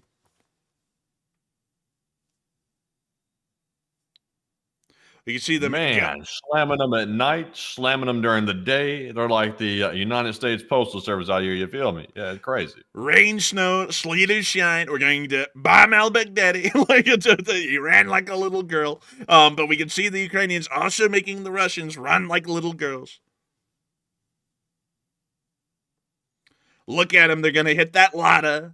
That's a whole lot of something right there. A whole lot of something. People keep on saying, be very careful. Your voice might get stuck like that. And that's something that would kind of concern me. But at the same time, would it really? Because then I get to put my name in gold everywhere. Just kind of like that YouTuber who sells his last name on his t-shirts and jackets. Acts like it's a big brand. like we're running FUBU out here or something. Absolutely crazy. Man, I tell you what, he's got that last name out there like the Gucci logo or something like that. Like if I put my last name on a t-shirt and put it in gold, I can promise you I've lost my mind. I'm not kidding. Someone said we have to hear this voice too much as it is. Well, you gotta listen to it a little bit more. People walk into the room and they go, "Wow, that's a great voice, the greatest voice." And they're eating the orcs, they're eating the norks, they're even eating the vatniks. Absolutely terrible, absolutely horrendous. People have been saying it's an absolute atrocity. We might have to release like a black T-shirt with like a big gold LSA like right in the smack dab center of it, and have like a signed copy of it like below the LSA logo. That actually might look pretty sick now that I think about it. Yeah, that would look sick, but putting our last name there instead wouldn't be sick. Like, that would be lame. No, like, that wouldn't be sick. That would be kind of narcissistic, I'm not gonna lie. Yeah. Dude, you know what else we have to give like the seductive eyes in a picture and then put our face right next to the logo in the advertisement to really sell it. But moving on from that and down into Toretsk, we did get to see that the Ukrainians are running an unmitigated steamroller. By the way, I just want to remind all of you that the entire city of Toretsk was under Russian control around a week ago, and now only about 40% of it is under Russian control as of today. These dark areas in yellow, where the blue areas are, the blue arrows are, that's all the ground that Ukraine took today. So somehow the Ukrainians ran a steamroller today and literally drove pretty much straight through the center of Toretsk into downtown. Not kidding, they did it in one day. Which is insane. Like, that's actually shocking, and it appears that the Ukrainians are going to be conducting some wildly successful offensives through Toretsk, might actually end up taking the majority of the city here before long. So, moving on from that, and out of that major offensive victory today, and down towards Pokrovsk, we get to see them taking out some Russian forces down here. Here we can see the Russian Federation doing what it does the most, burrowing into the ground and hiding from their Ukrainian counterparts. The Ukrainians are a ferocious bunch and very territorial of their lands, protecting it from aggressors that would attempt to take it from them. Here we can see the Ukrainians tossing what they call whiz-bangs into the bunkers to eliminate the Russians who have encroached onto their territory. Once the Ukrainians have cleared the area, they will mark it with a scent. They call it that Gucci scent, to remind everyone that it is their territory and anyone embarking onto it will have to face the Ukrainian wrath. Here we can see the Ukrainians continuing to playfully throw grenades into the opening and making sure to clear the Russians inside.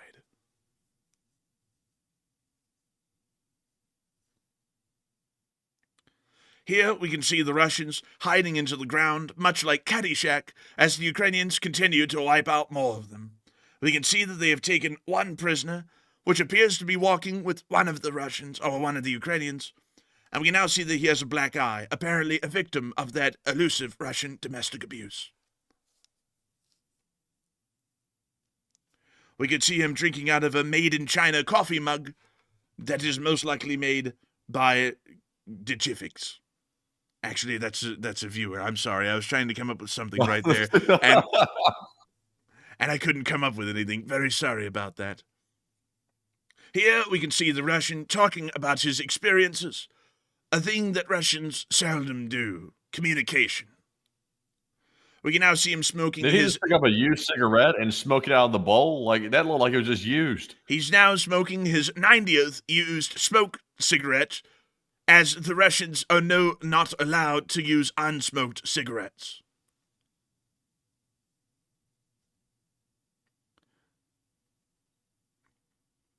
We can see that he is continuing to talk about his experiences as he now gets an unlit cigarette, a reward for fresh his... one.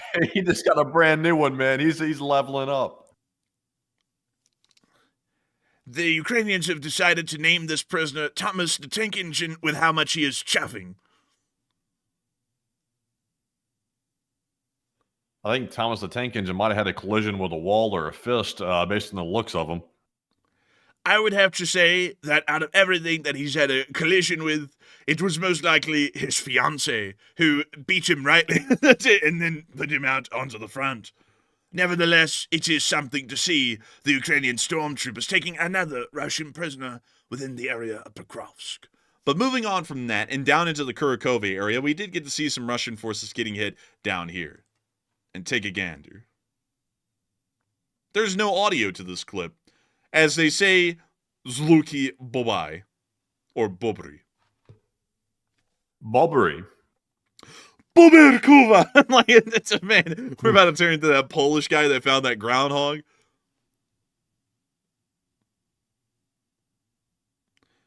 And we can see them here. Getting ready to land this thing down. Oh, there's the Russian.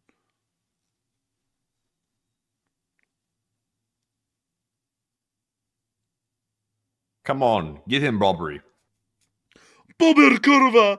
And to the Britar! Oh, he's running through the fire. Oh, and look, there's another little fire right there. A little heat. He's now doing some sort of a ritualistic dance. We see another Ukrainian drone going for it, and it looks like it got him. But that's the end of the clip right there, and fairly interesting to see. A Russian soldier pretty much getting mobbed by drones. I've never actually seen that before. But moving on down into the southern region of Russia, near to Tuapse, we were able to see that the Tuapse oil refinery came under attack last night, and Russian air defense was trying to save it. But it doesn't look like that happened. Oh, it just muted. A little snap, crackle, and pop right there, though. Well, that's the end of that clip. Moving on from that, we also get to see the attack on Tuapse from another angle. We can see air defense fire right down there. Пушек. Стоят the пушек. Дрессировочными. Пытаются сбить.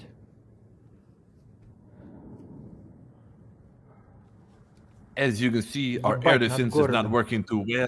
Ебать над городом. Охуеть, ракета пошла, над городом, блядь, сбивают. I think that air defense missile may have misfired. Ебать, чё ёбнет.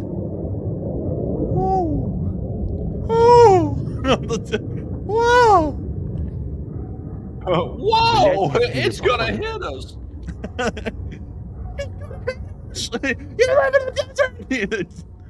Ща ебанет. That would have been a perfect time to do a Seinfeld. Man, this air defense is messing up so bad, they're about to get pounded harder than Chris's mom. Oh! Блядь. Всё пизда. Blast. Сюда долетел. And there it goes, over It's a yonder. symphony of, like, lawnmower engines out in the distance, just, Have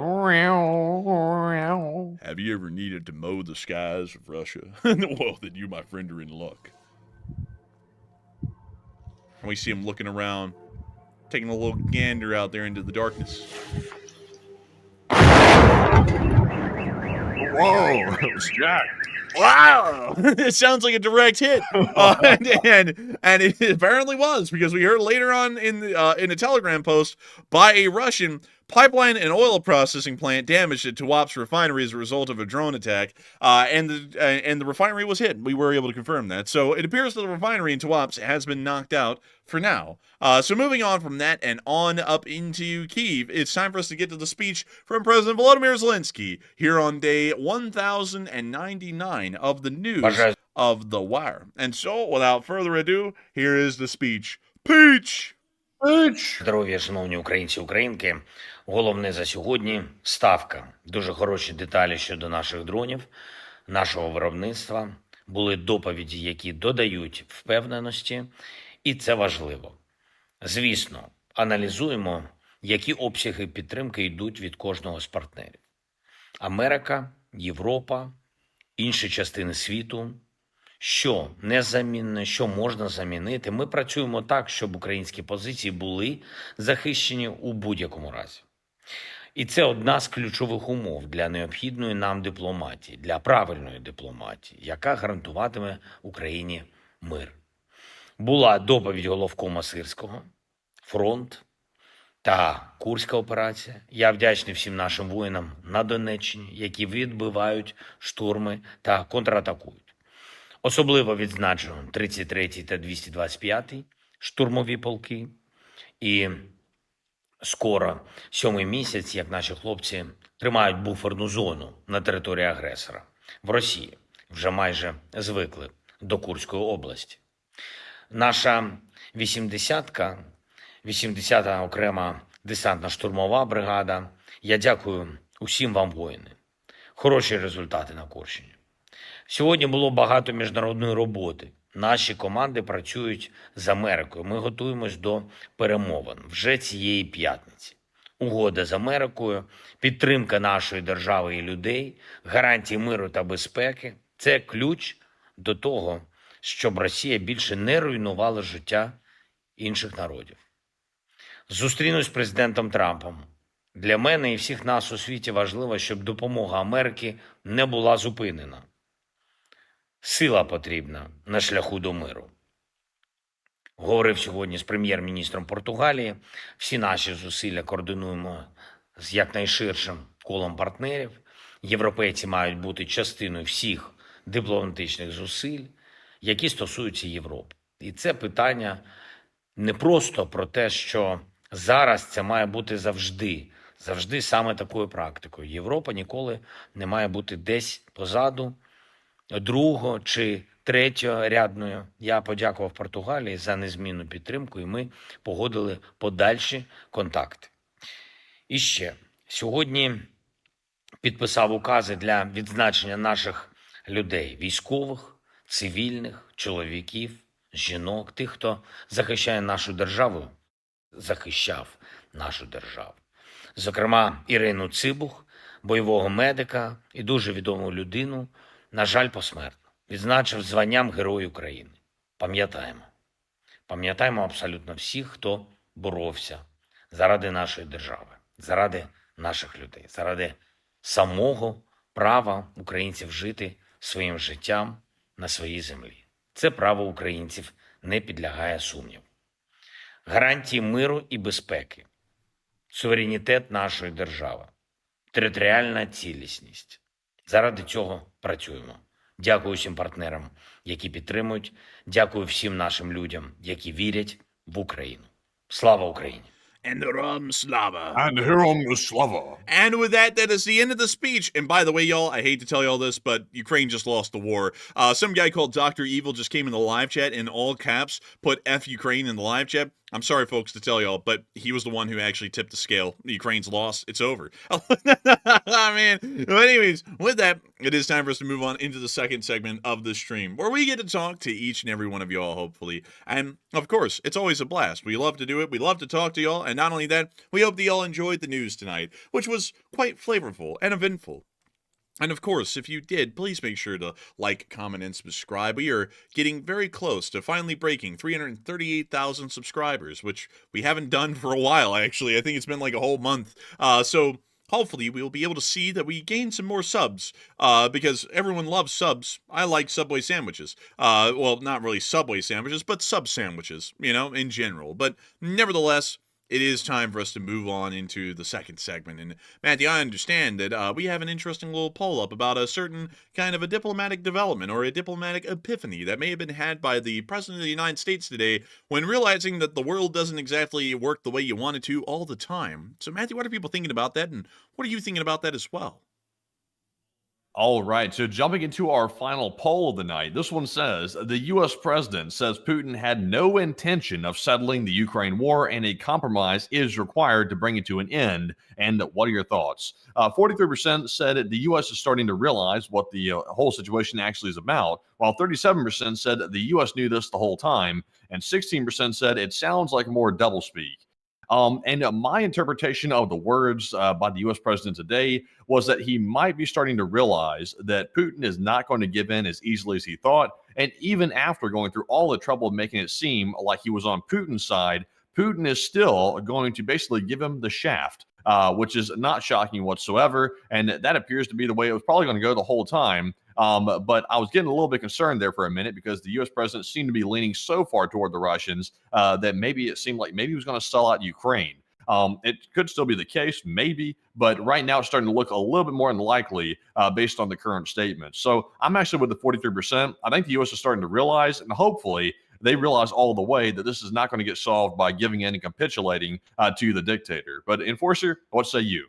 I'd have to say I think the United States is starting to realize it. A little bit, I think, because I think initially we were actually thinking that it would be easy to negotiate into this whole conflict, but I think that it's now being understood that that's not really how it works, because if it does how it works, why in the world do wars last so long? You know, like, usually, like, that doesn't make a lot of sense. Because if you could just do something goofy like this and end it, everyone would do that. But that ain't how it works. But anyways, I hope that does address that well, at least in my opinion. And also, one thing I really wanted to quickly tell y'all, everyone, something I'm quite proud of. It came in right before the stream was done. The final mixes are in, and they are baller. They are good. They're incredibly good. And so we are going to be working on putting that out on Patreon here soon. Real soon. But you know something, folks? You know something to entice you. To be looking forward to the songs that will be coming out. And the songs that will become a part of our intro. Full on. I did want to share with all of y'all who have made it to this point in the stream. All 6.2 thousand of y'all. If y'all bear with me here. A little bit of the mix. A little bit of it. We're not going to be playing the little snippet of the mix that we had yesterday. No. We're actually going to be letting y'all hear a brand new one. At least 20 seconds of it. 20 seconds of it. It's going to be 20 seconds of the newest version, the final version pretty much, of the Anthem of the Least Spring Army, the White and Gold. Which, I have to say, it came out incredibly well in the wash. Now that we have the final version of it that will be put onto air, it's just that we have to get the copyrights and all that kind of stuff, so that way we can battle people with the dukes out when they say that it's theirs when it's clearly not. So with that, we're going to play a little 20-second segment. Matthew, are you excited for it? It looks like some people are very excited for it. Man, music, man. Bring it out. This is copyright free. That's what I'm excited about. This is copyright free. We have no like audio tags in here, no audio jungle, nothing like that. It's the real deal. Let's hear it. Let's hear it. Let's give it a listen to. So we'll play the first 20 seconds of it, and then we're going to be stopping there. If you want to hear the whole thing, it will be coming out in a few days on Patreon. And so here it is.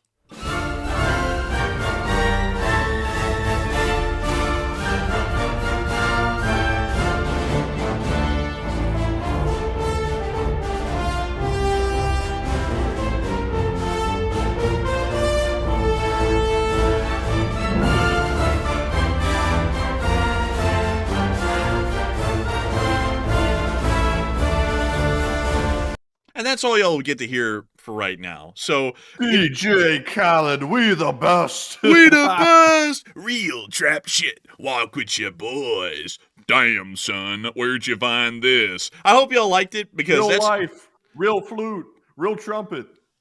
Man, I don't know where you got that one from. I've never heard that one before. But beyond that, though, I still appreciate that, and I hope y'all really liked it, because also, by the way, George Tincher asked, I'll explain to y'all really quick, because I want to give a lot of credit where credit's due, because I see some people say, wow, the Enforcer's a really good composer. I'm not. I did compose the lyrics to the Anthem of the Least Spring Army, and I did doctor up the AI to eventually come out with the version of the song I was looking for.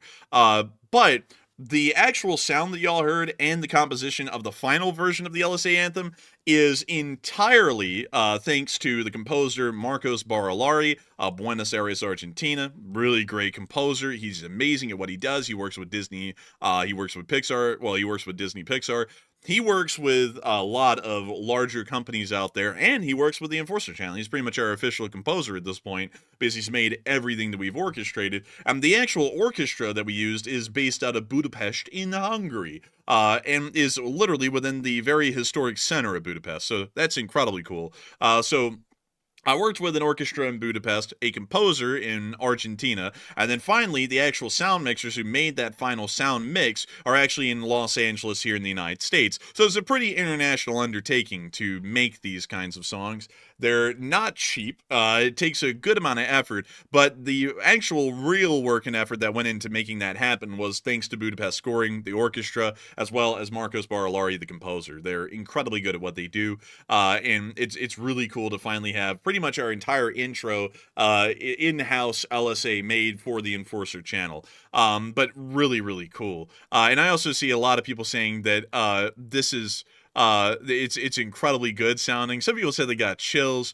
A lot of people are saying that it's absolutely amazing. And I got to say that it is incredibly amazing. I can't wait for y'all to hear the full things from beginning to end, because it's just incredibly good all the way through. I've been listening to them on repeat ever since the first round of mixes came through, and now the final round of mixes. I've been listening to them on repeat endlessly because they are just that good. And it's like, man, it's just so freaking good. It's amazingly good. And I cannot wait for y'all to hear that pretty much every single night after LSA week on the intro, because now y'all are going to be hearing some of the best music that I could get for this channel every single night. And that's largely why we did it, is because I didn't want y'all to hear like cheap hashed out music, and I also didn't want us to possibly get into copyright trouble in the future.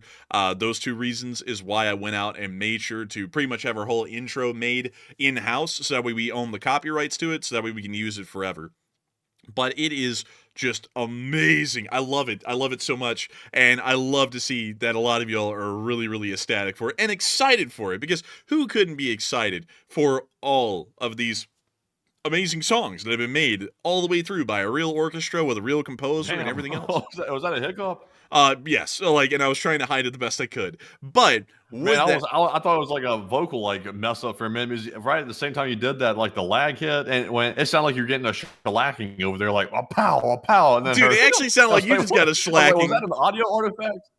Oh, for real? Yeah, you sat there and said, "Man, it sounded like you got a slack." I was like, "What?" I was like, "Dude, it did it to you." But anyways, with that, I hope y'all enjoy the little sneak peek. But anyways, with that, it is time for us to get on into those questions. So what do we got, Matthew?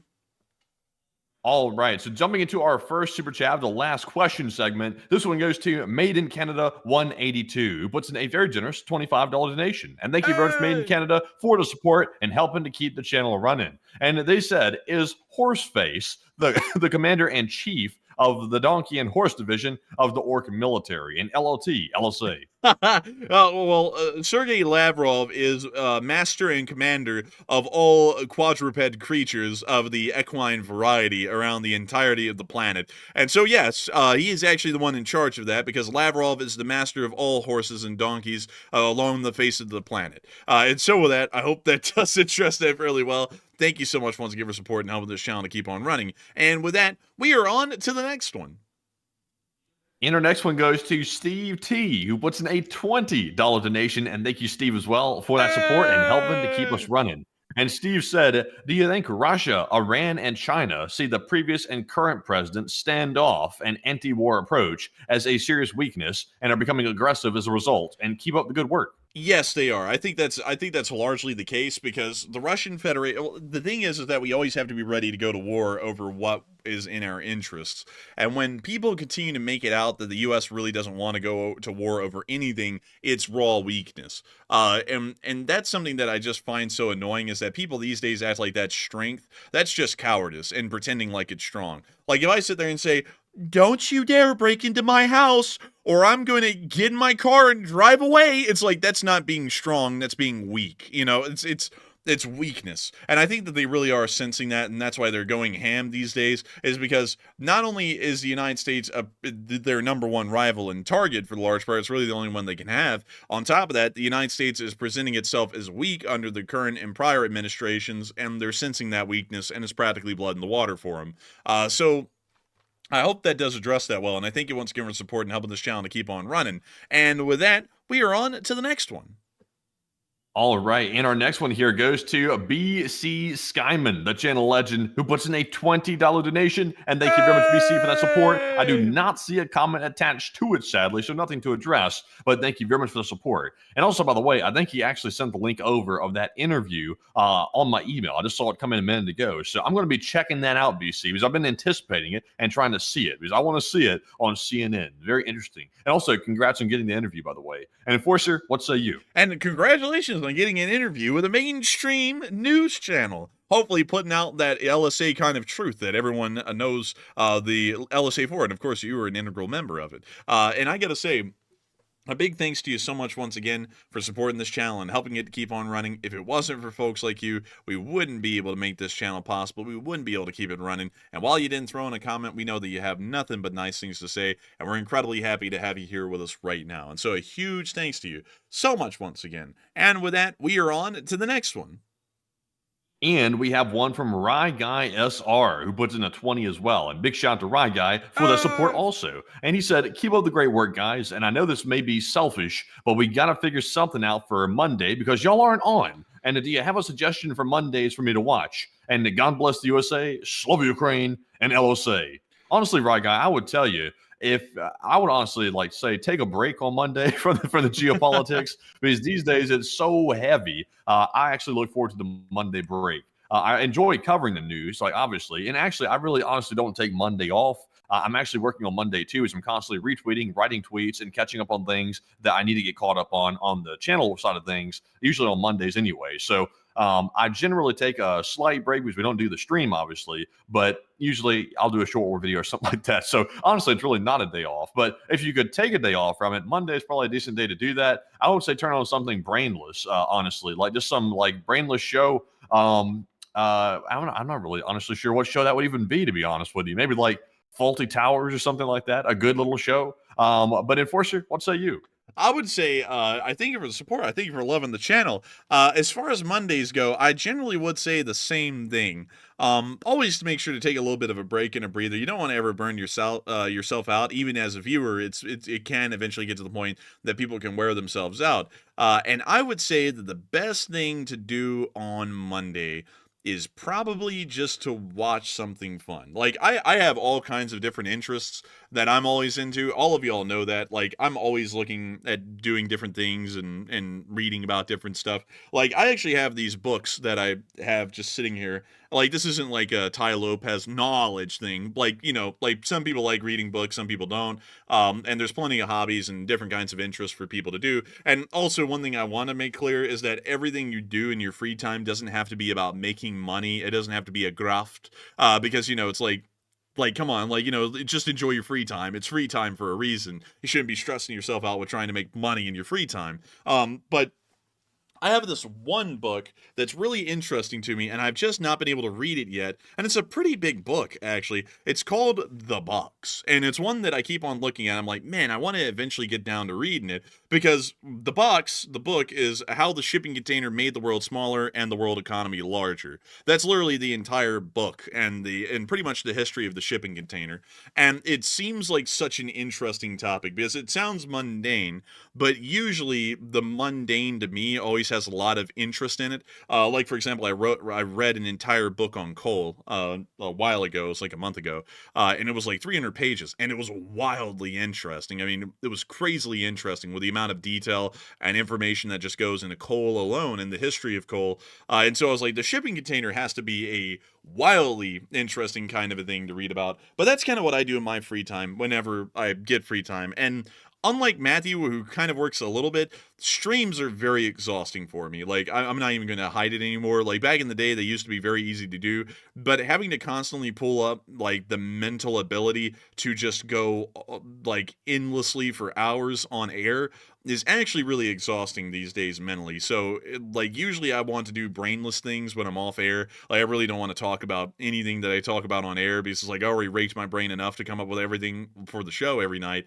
So I usually just try and spend my time playing a video game or reading about something else or just doing something that interests me. But on Mondays, I try and take the day off completely, just to not pay attention or focus to anything. I don't even pay attention to the news on Mondays anymore. I just completely turn it off and just pay attention to it the next day when I actually have to put the news together, because it is horrendous. Like, it is horrendous to just be burned out and worn out all the time from thinking about it. So honestly, I'd just say find a good hobby or an interest to look into on Mondays, because it is refreshing and enjoyable to do that from time to time, especially on my end. And also, I see some people asking all kinds of things. Also, Cold It's Art said, are there a bunch of photos in it? Now, I read books that are just straight text. There's not really any illustrations or pictures to any of them.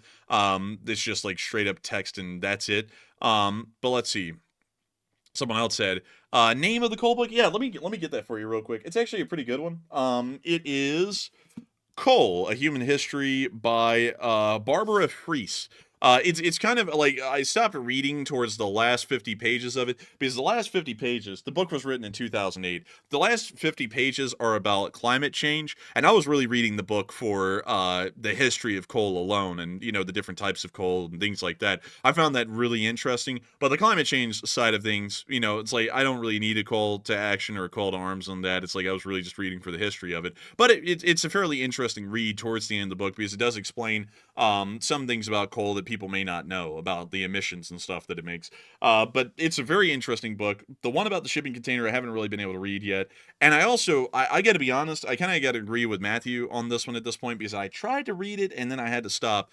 Henry Kissinger's books are just boring as hell. Like the one he made on nuclear foreign policy was extremely boring. Like, it was it was kind of like why is it boring? Why do you think it's boring? it restated the things I already say on air. I was like, this is literally just what I already say about Yeah. you know nuclear foreign policy. Honestly, no disrespect to Henry Kissinger. Like, you know, he has ardent fans and he also has really, really strong critics as well. I'm not going to say very much, to be honest with you, because I'm just going to let it rest because, you know, the situation is taking a turn for an interesting one, if you know what I'm talking about. But, you know, he has his critics for sure. Yeah, like I would have to say though, like I'm not going to give an opinion on Kissinger as a person, but I will give an opinion on the book. It was boring because if y'all know how Kissinger talked, because I've listened to him talk before, he always talked like the guy in Doctor Strangelove who was in the wheelchair, and he would say stuff in the book like, well, if you do not want to get nuked, you have to present a strong side to show that you will nuke them in return. And literally, he just laid out mutually assured destruction. It was a novel concept when he wrote the book back in the 60s, but nowadays that's literally taken for granted. That's what, you know, that's what we do. It's mutually assured destruction. So I was like, what's the point of reading that? I was like I'm literally just reading this guy explain mutually assured destruction. So it's like, oh, well, you know, it's like, that's not even worth reading. Oh yeah, there was another book that I read that was very interesting on the South Korean economy and its economic miracle that it had from its inception in the 50s and all the way up until the 90s. Really the like early 90s because that's when the whole Southeast, well, the Eastern Asian, the whole economic crisis happened. But that was a really interesting book. And then, of course, I have loads of railroading ones. Y'all know I love trains. I love to read about trains. They're very interesting to me. And those were wildly interesting books. Crazily enough, it's even just cool to read about the railroad companies that have existed and merged or died in the United States because there's just a load of history that's inherently within the railroads because they built the United States. Most of the nation's history, it was built on the railroad, so you can really get practically the entire ebb and flow of the nation's history through the rails of the country. So that was those were interesting reads. But let's see, what else do I do? I have some, like, I'll say this. I have some model trains, and I play around with them a little bit, like trying to like model like a proper kind of like a local delivery shunting kind of a thing. I do that a little bit. I haven't really had a lot of time to do that though, because I was wanting to get to making a layout, but that takes a lot of time and effort, and I'm still trying to read up about that and learn about that, so I haven't really been able to do that yet. Back in the day, back when I started the channel, I used to go shooting a lot, target shooting. But nowadays it's really hard to do that for a load of reasons, like the ammo's in one place, the rifles are in the other, so just to get the rifles and the ammo in the same place to go target shooting, it could take hours, so I really don't get to do that much anymore. But that is an interesting. Also, Drizzy asked, are you a fan of modern railroading or the steam age? The steam age is really cool, and I really like steam engines until I actually got a realistic understanding of how much is involved in running a steam engine. And then I stopped being a fan of steam engines because I was like, that is just too much work. And then it's not even guaranteed that those things can really run. So then I started to become a fan of the early era of diesel, like the first and second generation diesels. So like EMD-F units and later on, like the U-boat kind of era. But my favorite locomotive, it's actually changed recently to the Alco RS3s. Which I call choppers because their original engines sounded like choppers. These are just really cool to me. I think they're really neat. So like I like seeing them. Also, I like the fact that like the actual engine body is incredibly small. So the actual cab is taller than the actual body, which it's not like that at all on modern locomotives of any kind. Like say a Gevo. A chopper. Yeah, you know, the chopper. I mean, you say you like it because of the sound. You like it because of the sound. You call it the chopper. Yeah, I like it because of the sound, and I like it because of the look. Now, you know, there's actually things called motorcycles, you know, that have very good sounds that you could call choppers as well. And it's a lot more attainable than these massive trains that you're looking at here. I could tell you several of them that sound quite good, like Yamahas, BMWs, and things like that. Like, I might have to get you to pull a few up here in a second. But the thing is, I'm just not interested. I mean, I know I can get them, but I don't know. I'm just not interested in them. You know what I mean? Like, you know what I mean? But Like what is it? The rumble of the train? It's the rumble that you like to hear. a little bit. Well, listen, if you want rumble, for example, Yamaha, they have a nice 4-cylinder engine on their MT10, or it's also the same engine that's in the R1 too. Nice rumbly sound, a lot of horsepower, like almost around 200 or so.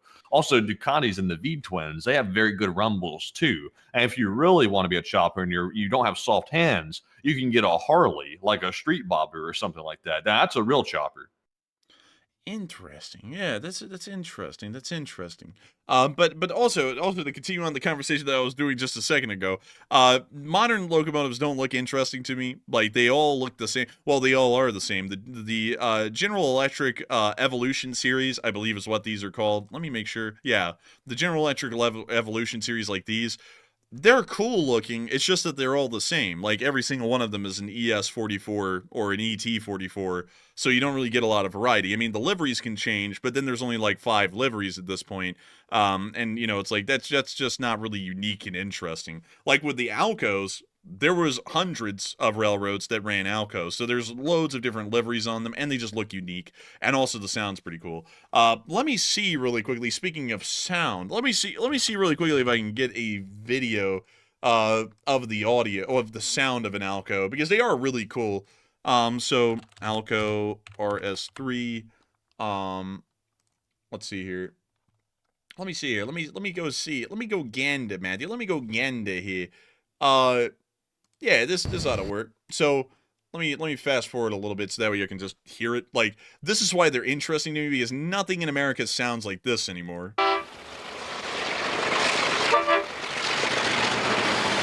Like, it legitimately sounds like an old jalopy. Like, that's why I like him, is because they sound like crap. And it's like, that is just cool. That sounds like that old, like the Ford Power Stroke diesels, like those old Super Duties, like the F-250s. It sounds like that. Hey, you ought to just get one of those trucks if you like that sound.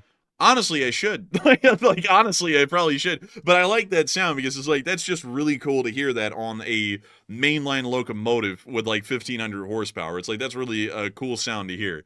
But anyways, I hope that does kind of answer your question well about what I'm kind of into these days. I would be into Steam. It's just that Steam doesn't love you because you love it. It's like a really high maintenance kind of a thing. It's like a love of, it's like a passion. Well, it's like a burden of love, if you want to call it that. And it's, you know, yeah.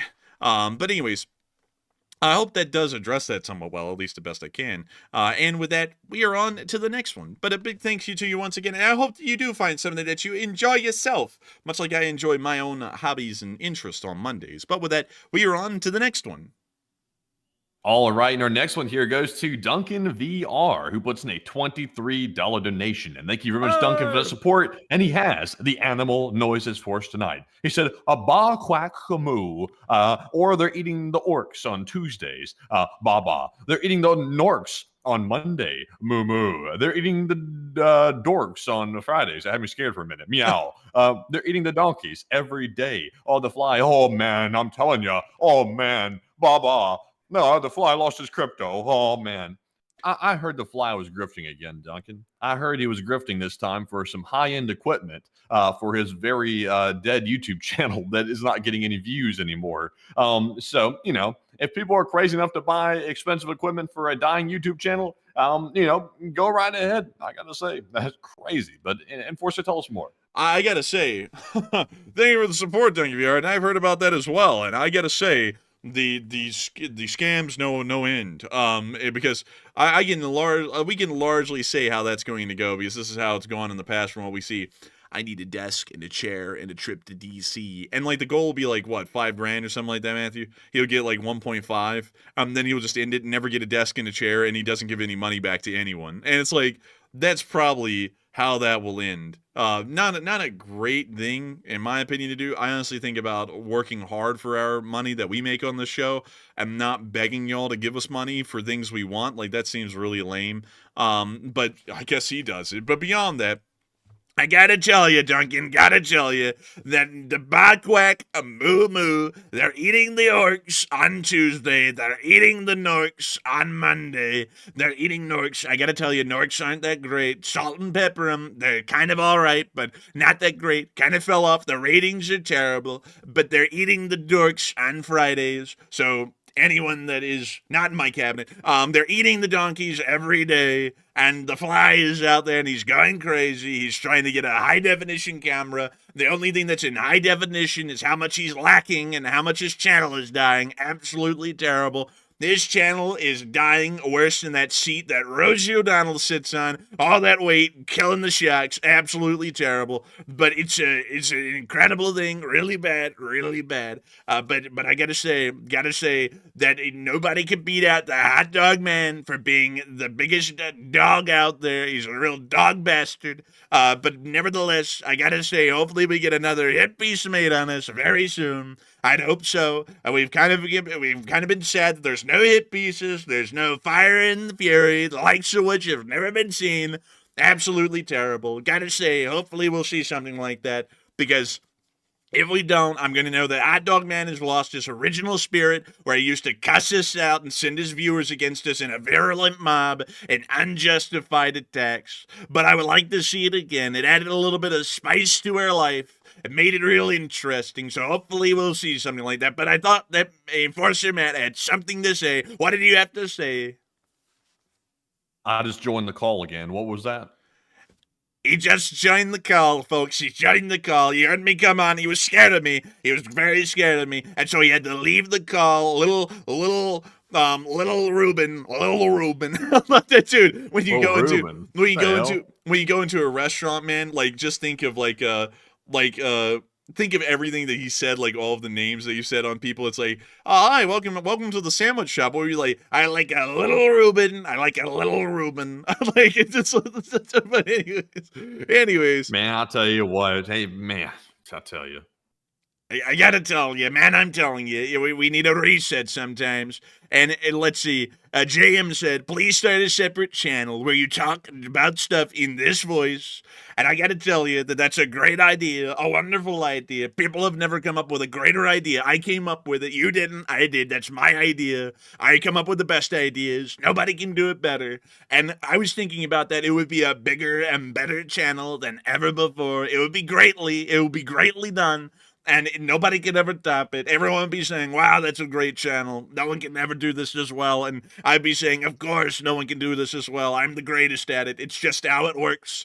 If you vote for me, I will do great things. We will sever our relations with Europe. we will cut down military spending in half as an example to everyone else. We will do great things. Believe me. It's going to be wonderful. It's going to be great. It's going to be huge, believe me. I like garden walls. I like building walls and building bridges. Building bridges, great thing, building bridges.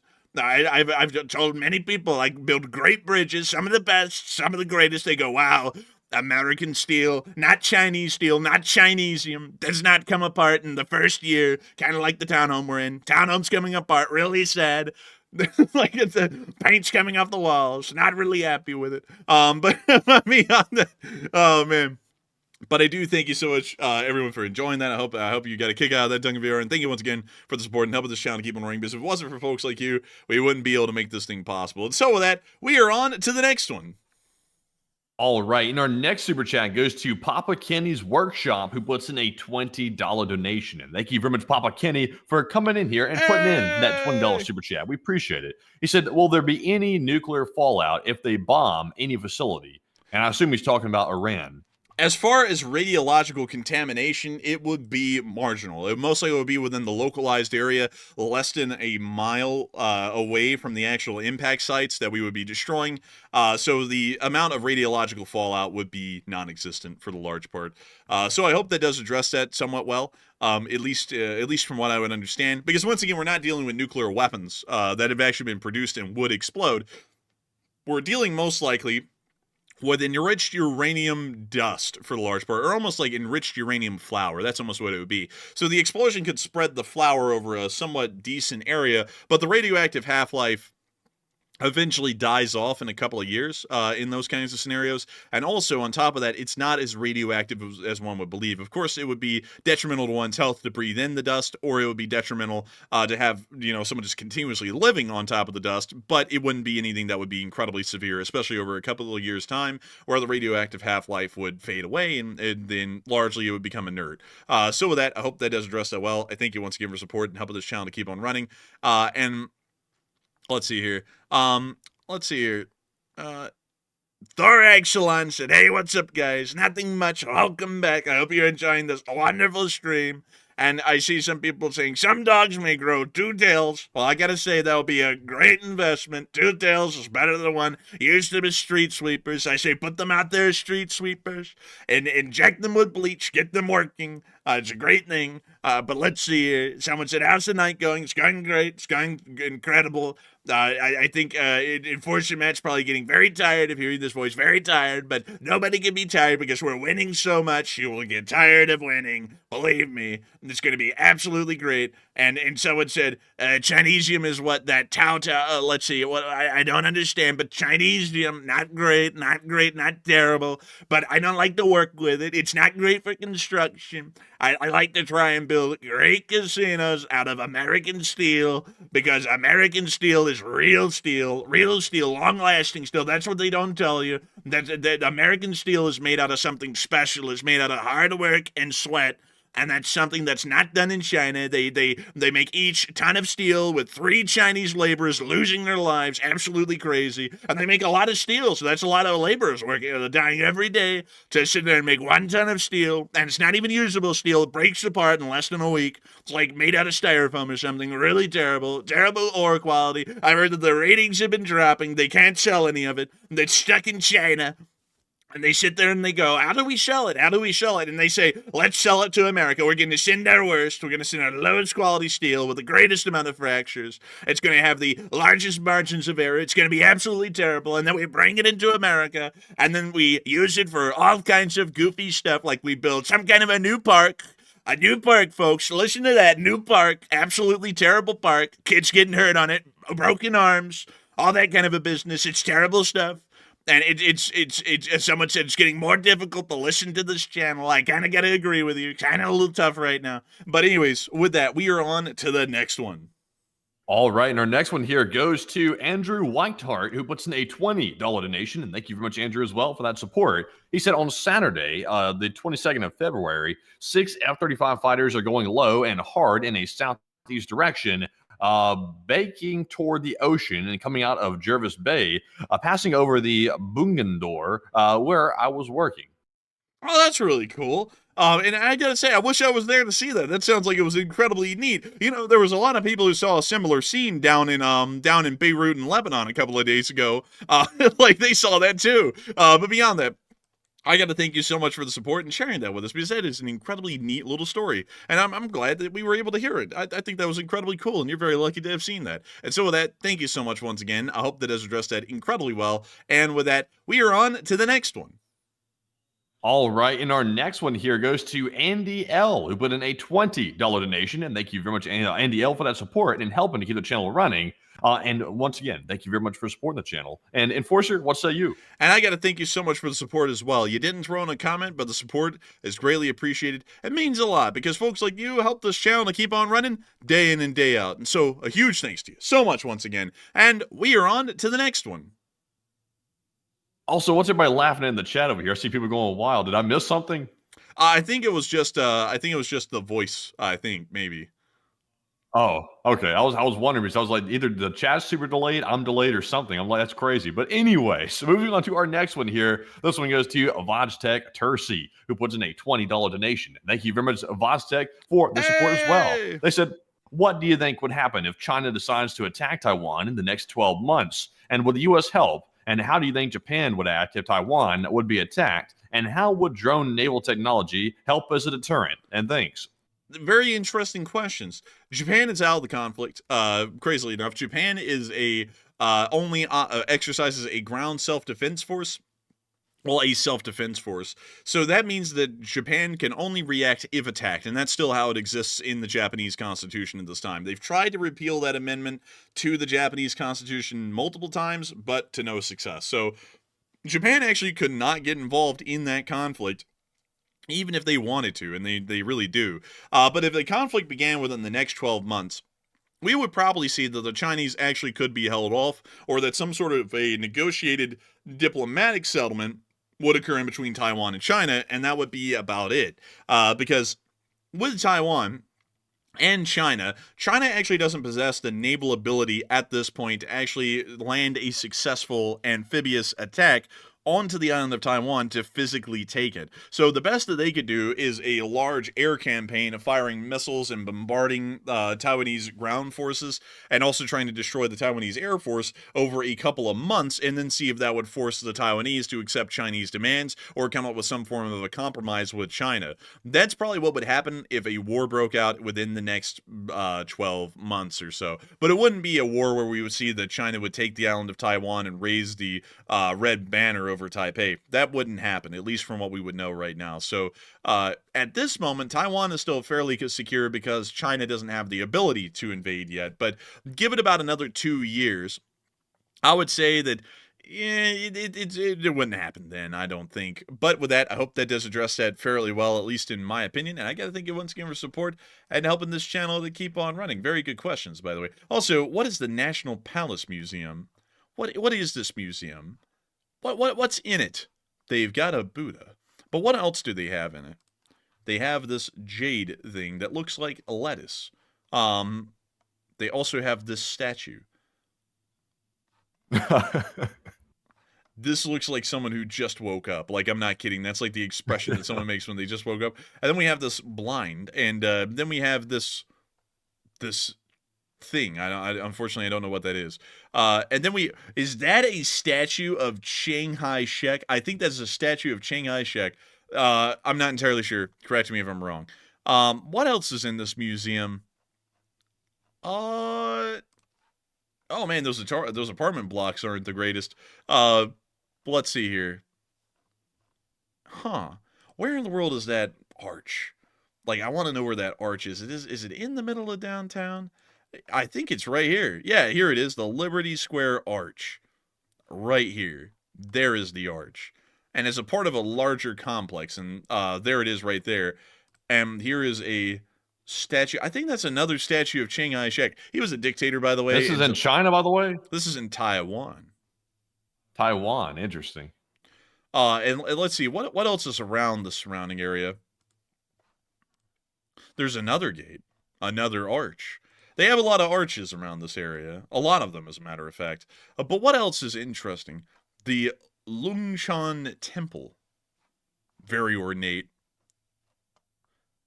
Waterfalls, actually. Wow, it's a very nice. That's very nice. Yeah, it's very, very pretty around here, I'd say. But let's look at Taipei at large. Oh yeah, there's Taipei 101, the largest building in Taipei, if I remember the name of it correctly. I think it has 101 floors.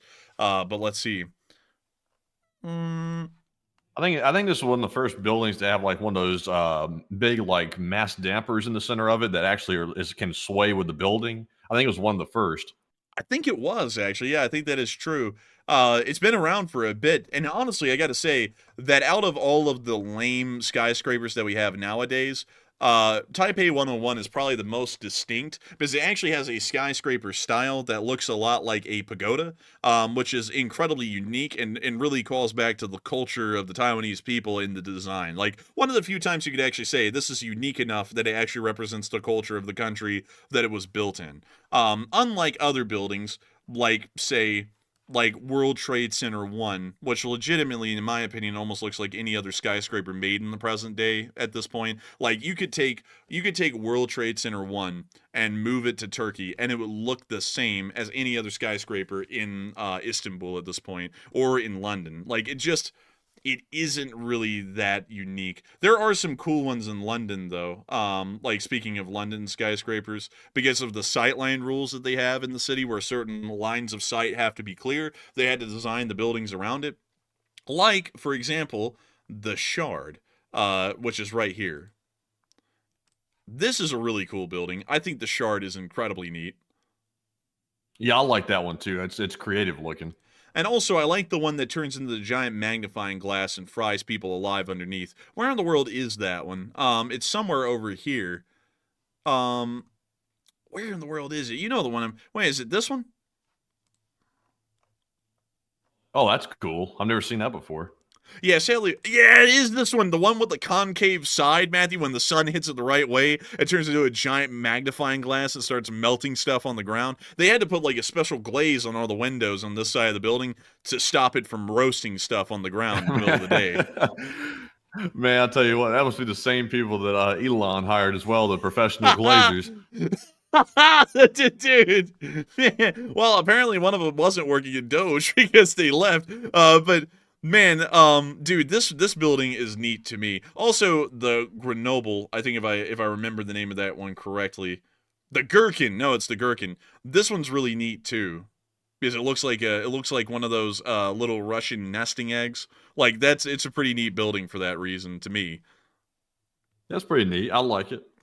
Yeah, and then we go over to New York City, which has really unique skyscrapers in some instances. Of course, everybody knows the Empire State Building, the #1 epitome of the Art Deco style in the skyscraper. Just really cool. Also the Chrysler Building, which is neat. But my favorite one is right down here, and it's some really...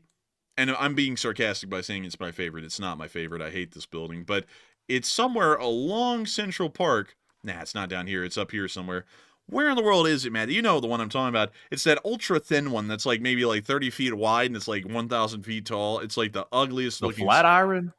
No. The Flatiron is unique. This one isn't. And I'm trying to think of where it is. It's somewhere in here. It's just that I cannot find it. Where in the world... I cannot find this thing. It's crazy. But the Rockefeller Center is pretty neat. Like if we just want to move on to something a little bit more recognizable. Where is it? I just saw it a second ago, and now I can't find it. Where is it? I can't find it. Okay, well, I guess we just have to give up on that one. But there are a lot of cool skyscrapers. Oh, here we go. Here it is right here. The Rockefeller Center. The center of Rockefeller. Rockefeller. Look at that. Neat building. Really cool one. Not too bad looking. I mean, it looks okay. I mean, it looks all right. And then, of course, some of the most uninventive buildings that I think were made was One World Trade Center. I'm not going to lie. I'm just not a fan of it because it was supposed to be a part of a complex of multiple skyscrapers, and they actually were going to be unique all together. But the One World Trade Center standing on its own, it just isn't really that interesting to me. It's just kind of there. Honestly, it's almost as uneventful as the original Twin Towers, like that were literally just giant rectangular boxes. But for some reason, I'll be honest with you. Also, that delay, man. Like, we might have to restart the Discord call in a second and see if it fixes it. But I would honestly say that the original World Trade Centers, even though they were considered widely by most people to be ugly, I honestly like the original ones over what they've got now, to be straight up honest. Dude, I'll be honest as well. I thought the original World Trade Centers, as completely, like, uneventful as they were incredibly bland. They were literally just two giant, like, rectangles. They were more interesting than One World Trade Center. One World Trade Center comes off almost corporate in, like, its design. Like, the original World Trade Centers, like, we're unapologetically corporate. It's like we just build these to fit people in offices. This one's like we put people in offices, but we want to synergize with the community, like that kind of crap. And it's like, I don't really like that. Like, you're going to be corporate, just go corporate all the way and just build a box, pretty much. Like, that's what I think. But, you know, I guess it's not that bad. It's just that it's not as good as I would like it to be. Like, let me go show y'all the original redesign World Trade Center. Let me go see if I can find this on the side here really quick, because there was supposed to be a load. Here we go. This was actually supposed to be the original World Trade Center compound, but due to the 2008 recession, they cut out the other 3 skyscrapers over here to the right and just built the one World Trade Center over here. So these 3 were never built. This one right here in the middle, that was going to be the coolest one in my opinion. Like, that one I was actually excited for. I was like, that is really unique and really cool looking. Like, what one hell of a building. And then they got rid of these 3 and then just built this one. It's like, now it looks lame. Like, I don't really think that was... I'll be honest. I don't know why they just didn't rebuild, like, in the same place, like right there where the memorial's at. Why didn't they just rebuild 2 new ones, like the same position and everything, and simply just make them look more modern? It's like, what was the logic behind abandoning it completely? Well, it was because originally, like almost initially, they planned this out as a memorial to the attack, like the park area. And so then they planned to just rebuild on the periphery of the One World Trade Center, like, I guess you could say property. That was generally the plan. I would say, I don't really know about it, because I understand the point of making it a memorial.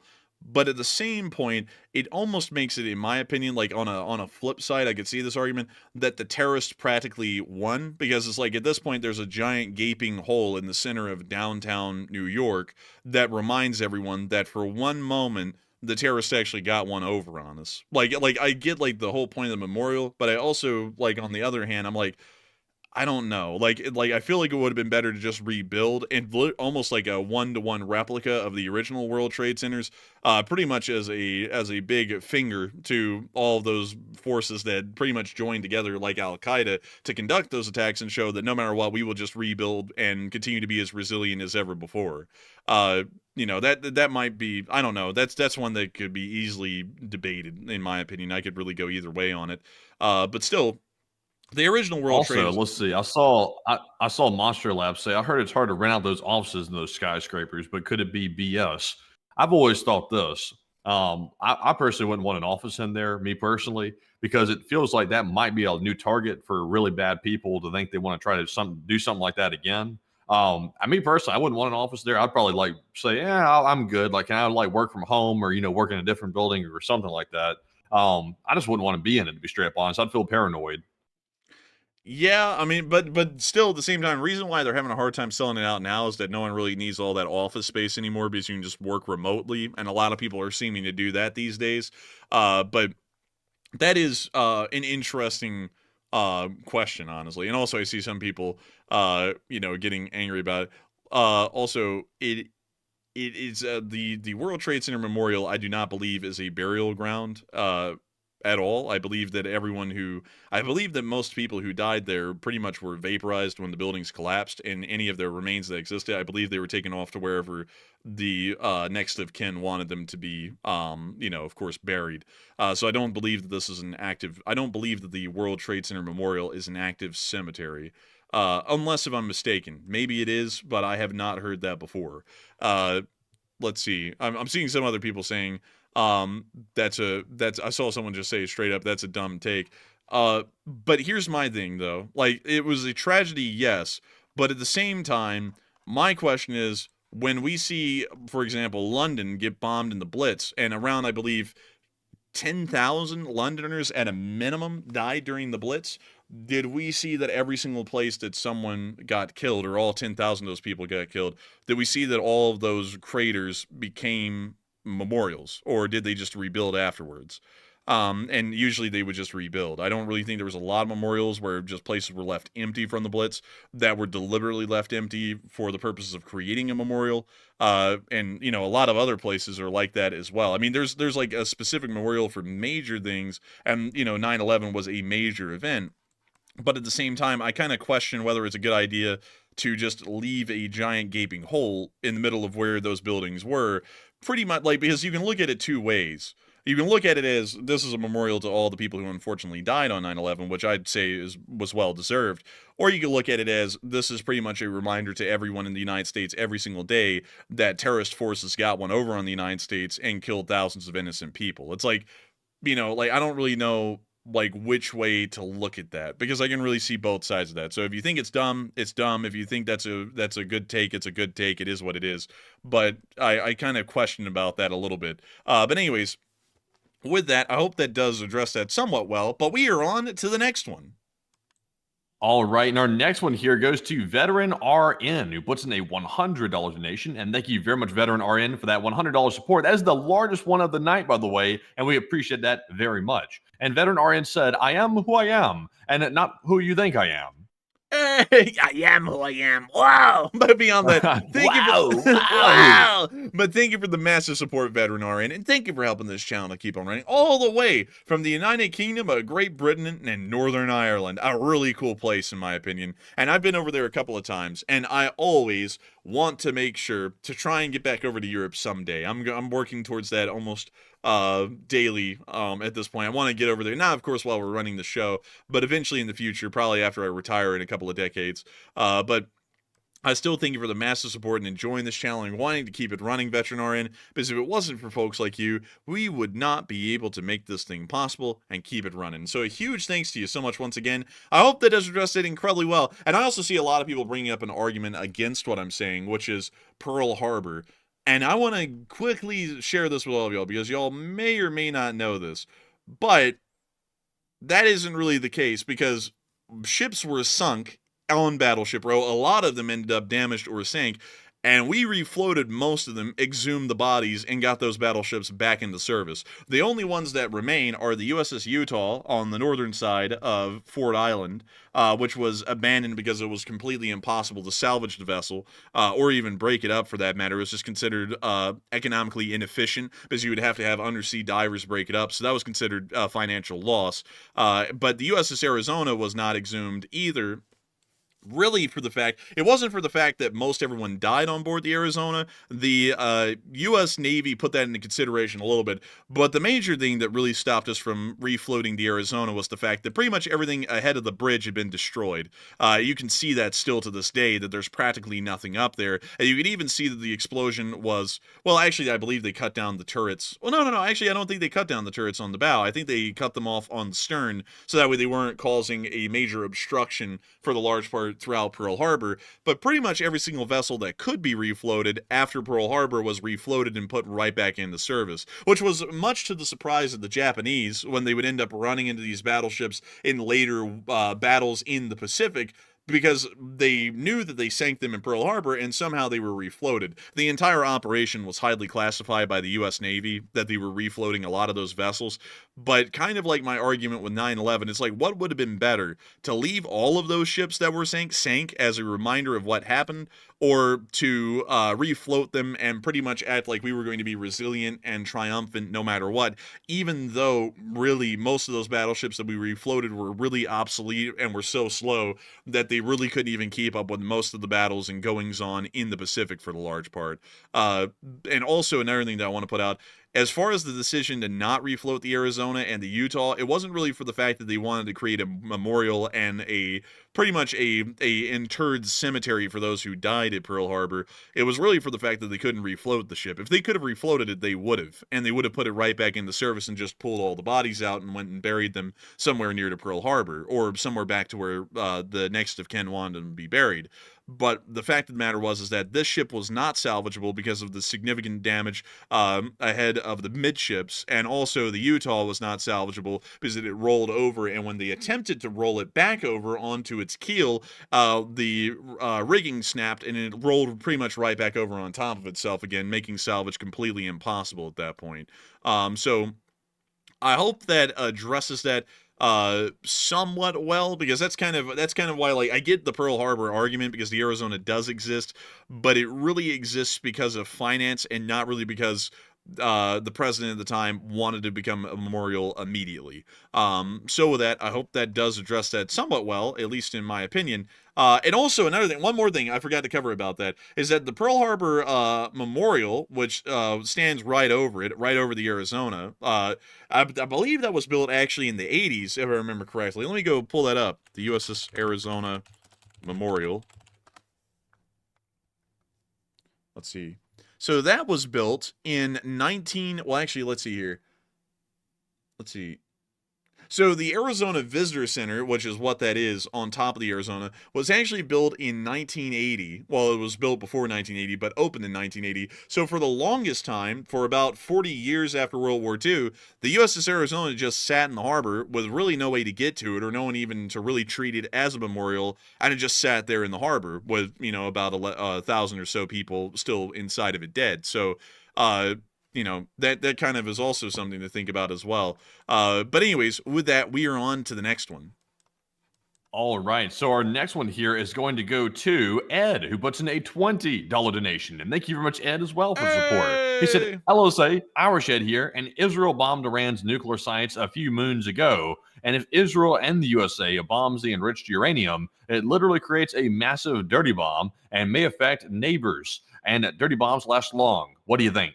And I thank you for the support. I don't believe that would necessarily be the case because radioactive dust usually has a fairly short half-life in this kind of an instance, I would believe. And also the amount of spread would be low because a bomb can only fling the radioactive debris so far.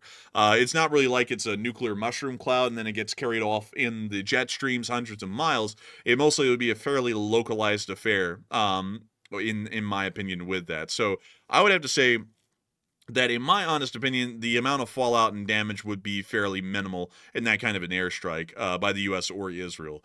So with that, I hope that does address that somewhat well, at least in my opinion. And I thank you once again for support and helping this channel to keep on running. All right. So with that, we are now moving on to our next one, which goes to the Smoking Shaman, who puts in a $10 donation. And thank you very much, Smoking Shaman, for that $10 support. They said Russia is trying to broker a deal for rare earths in the annexed separatist area of Ukraine with the USA. And you think this is legal or ethical? And obviously, I would say, that is not legal nor ethical, because once again, that's stolen rare earths inside that territory that Russia controls. And for Russia to try to sell that to the United States, that's basically trying to sell stolen property, which is something that's not good. And based on what I've heard so far, the U.S. is not really entertaining that idea, at least according to what I'm hearing right now. Hopefully it stays that way. We should not give Russia money in exchange for stolen goods. But Enforcer, what say you? I would have to completely agree with what Matthew said on that, to the point I really don't have much to add on it. But still, thank you so much once again for support and helping this channel to keep on running. And with that, we are on to the next one.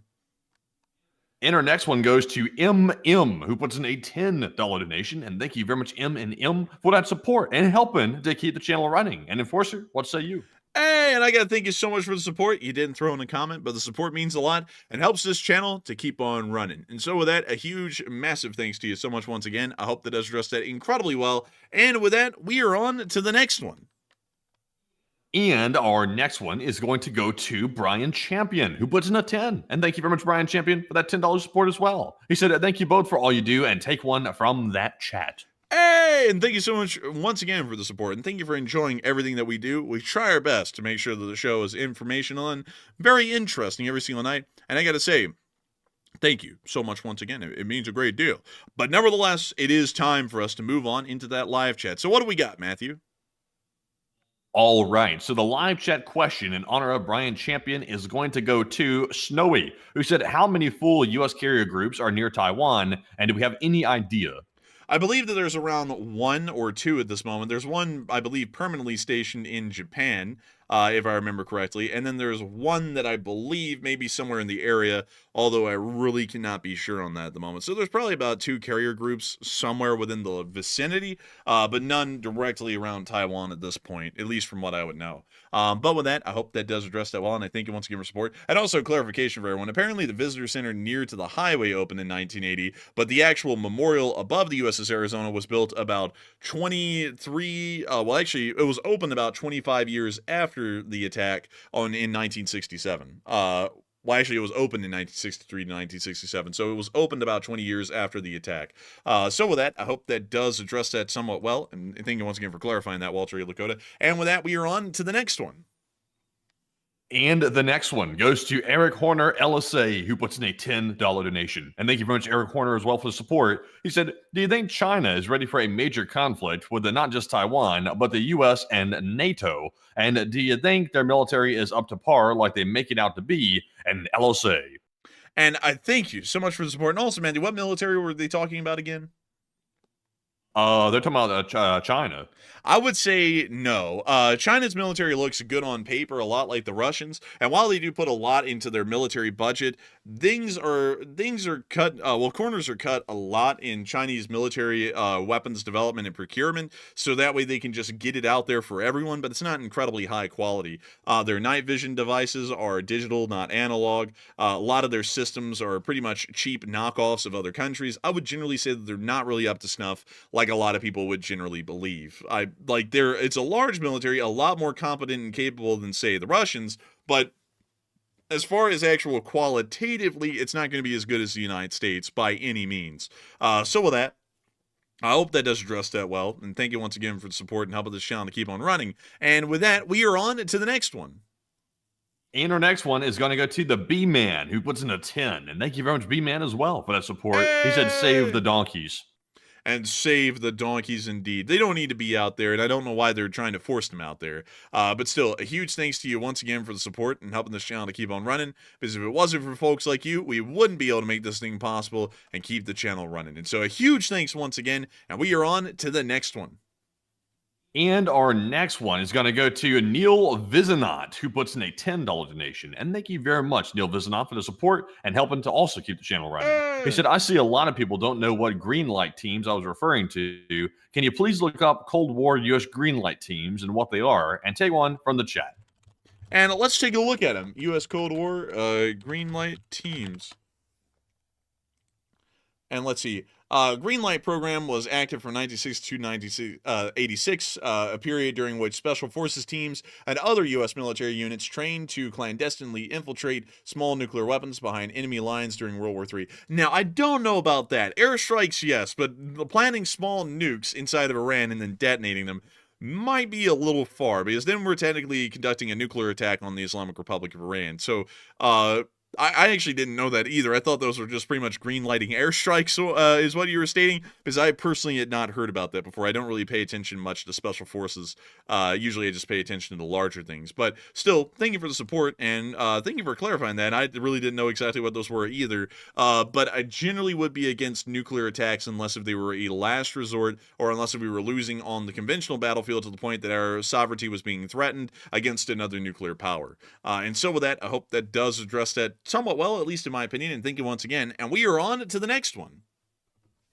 And our next super chat goes to Herb Derp NV, who puts in a 10, and they got a hood review for us right here. They said, I got a unique hood review. Let's check out Gerlach, Nevada, and which is next to the Burning Man event each August. And there's even a Breaking Bad looking van at the Main Street and East Sunset Boulevard intersection. Interesting. So this is where the Burning Man Festival is held. It is not what you think. Where in the world is this? Man, this is like in the middle of nowhere in Nevada. But let's take a gander at this place. Gerlach. Oh, there's a railroad running through it. I bet you it's Union Pacific, isn't it? I bet you it's Union Pacific. Let's take a look. Oh, this is a drone view. Man, this is flat. Like, look at how flat it is. Dude, this is wildly flat. Like, this is almost like a sandbox world in like a video game where it's too flat. Like, this is bizarre. But also, that appears to be, it's open gondolas of like rock from a quarry. Where in the world does that railroad go down to? It goes down to here, to the Empire Mining Company. And we can see that there's a giant loop, and it appears that this is where they load up some kind of marble or quartz onto these gondolas. That is interesting, Matty. That is very interesting. I've never seen anything like that before, you know. It's not what you think. And this appears to be the quarry up here, maybe, or one of the old quarries. I'm not really sure. But let's take a look at this town of Gerlach. So here we are. Goodness. I'll be honest with you. I'm not a fan of Nevada. I'll be straight up honest. I'm not really that big of a fan of Nevada either. It's just too desert-like for me. Oh, what's this? Unmarked building. Yeah, but, you know, what Nevada is good for is it's a really good testing ground for the military. But outside of that, though, you know, it is what it is. Also, what the hell? I guess you could say that he's bone dry out here in the desert. Bro needs some moisture out here. Throw him some lotion. He needs a little bit on him. Jergens. Man, we gotta give him some of that Friends of a Black Rock, a High Rock. I don't even know what that means. But let's see. It's a pretty interesting town. Largely uneventful. But interesting nevertheless. They have an athletics field that appears to be in some state of disrepair. Let's take a look at that from the screen. Huh. Yeah, that kind of looks like they have green grass over there at least. That's kind of a different thing. Well, the grass is not always greener, man, dude. It's not always greener. But beyond that. Also, man, restart this Discord call, man. This lag is killing me. It's killing me, man. It really is killing me, man. Let's restart it.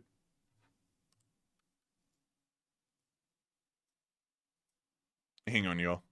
Hello? Yes. Oh, can you hear me? Yes. It seems like the lag may have disappeared a little bit, but not a lot. But look at these great boiling springs. They're boiling. Man, I want to hop right in and see how hot that really gets. Man, it's so hot, it melts your skin right off the bone. but anyways, enough of that goofy. Show them the town outside of that military testing facility, by the way. It's called Rachel. Look at that one. And what state is that in? Nevada? Okay, let's take a gander. Yeah, Nevada. This is Rachel right here, by the way. A very small place, just outside of a different place. But, you know. What is it, Groom Lake or something?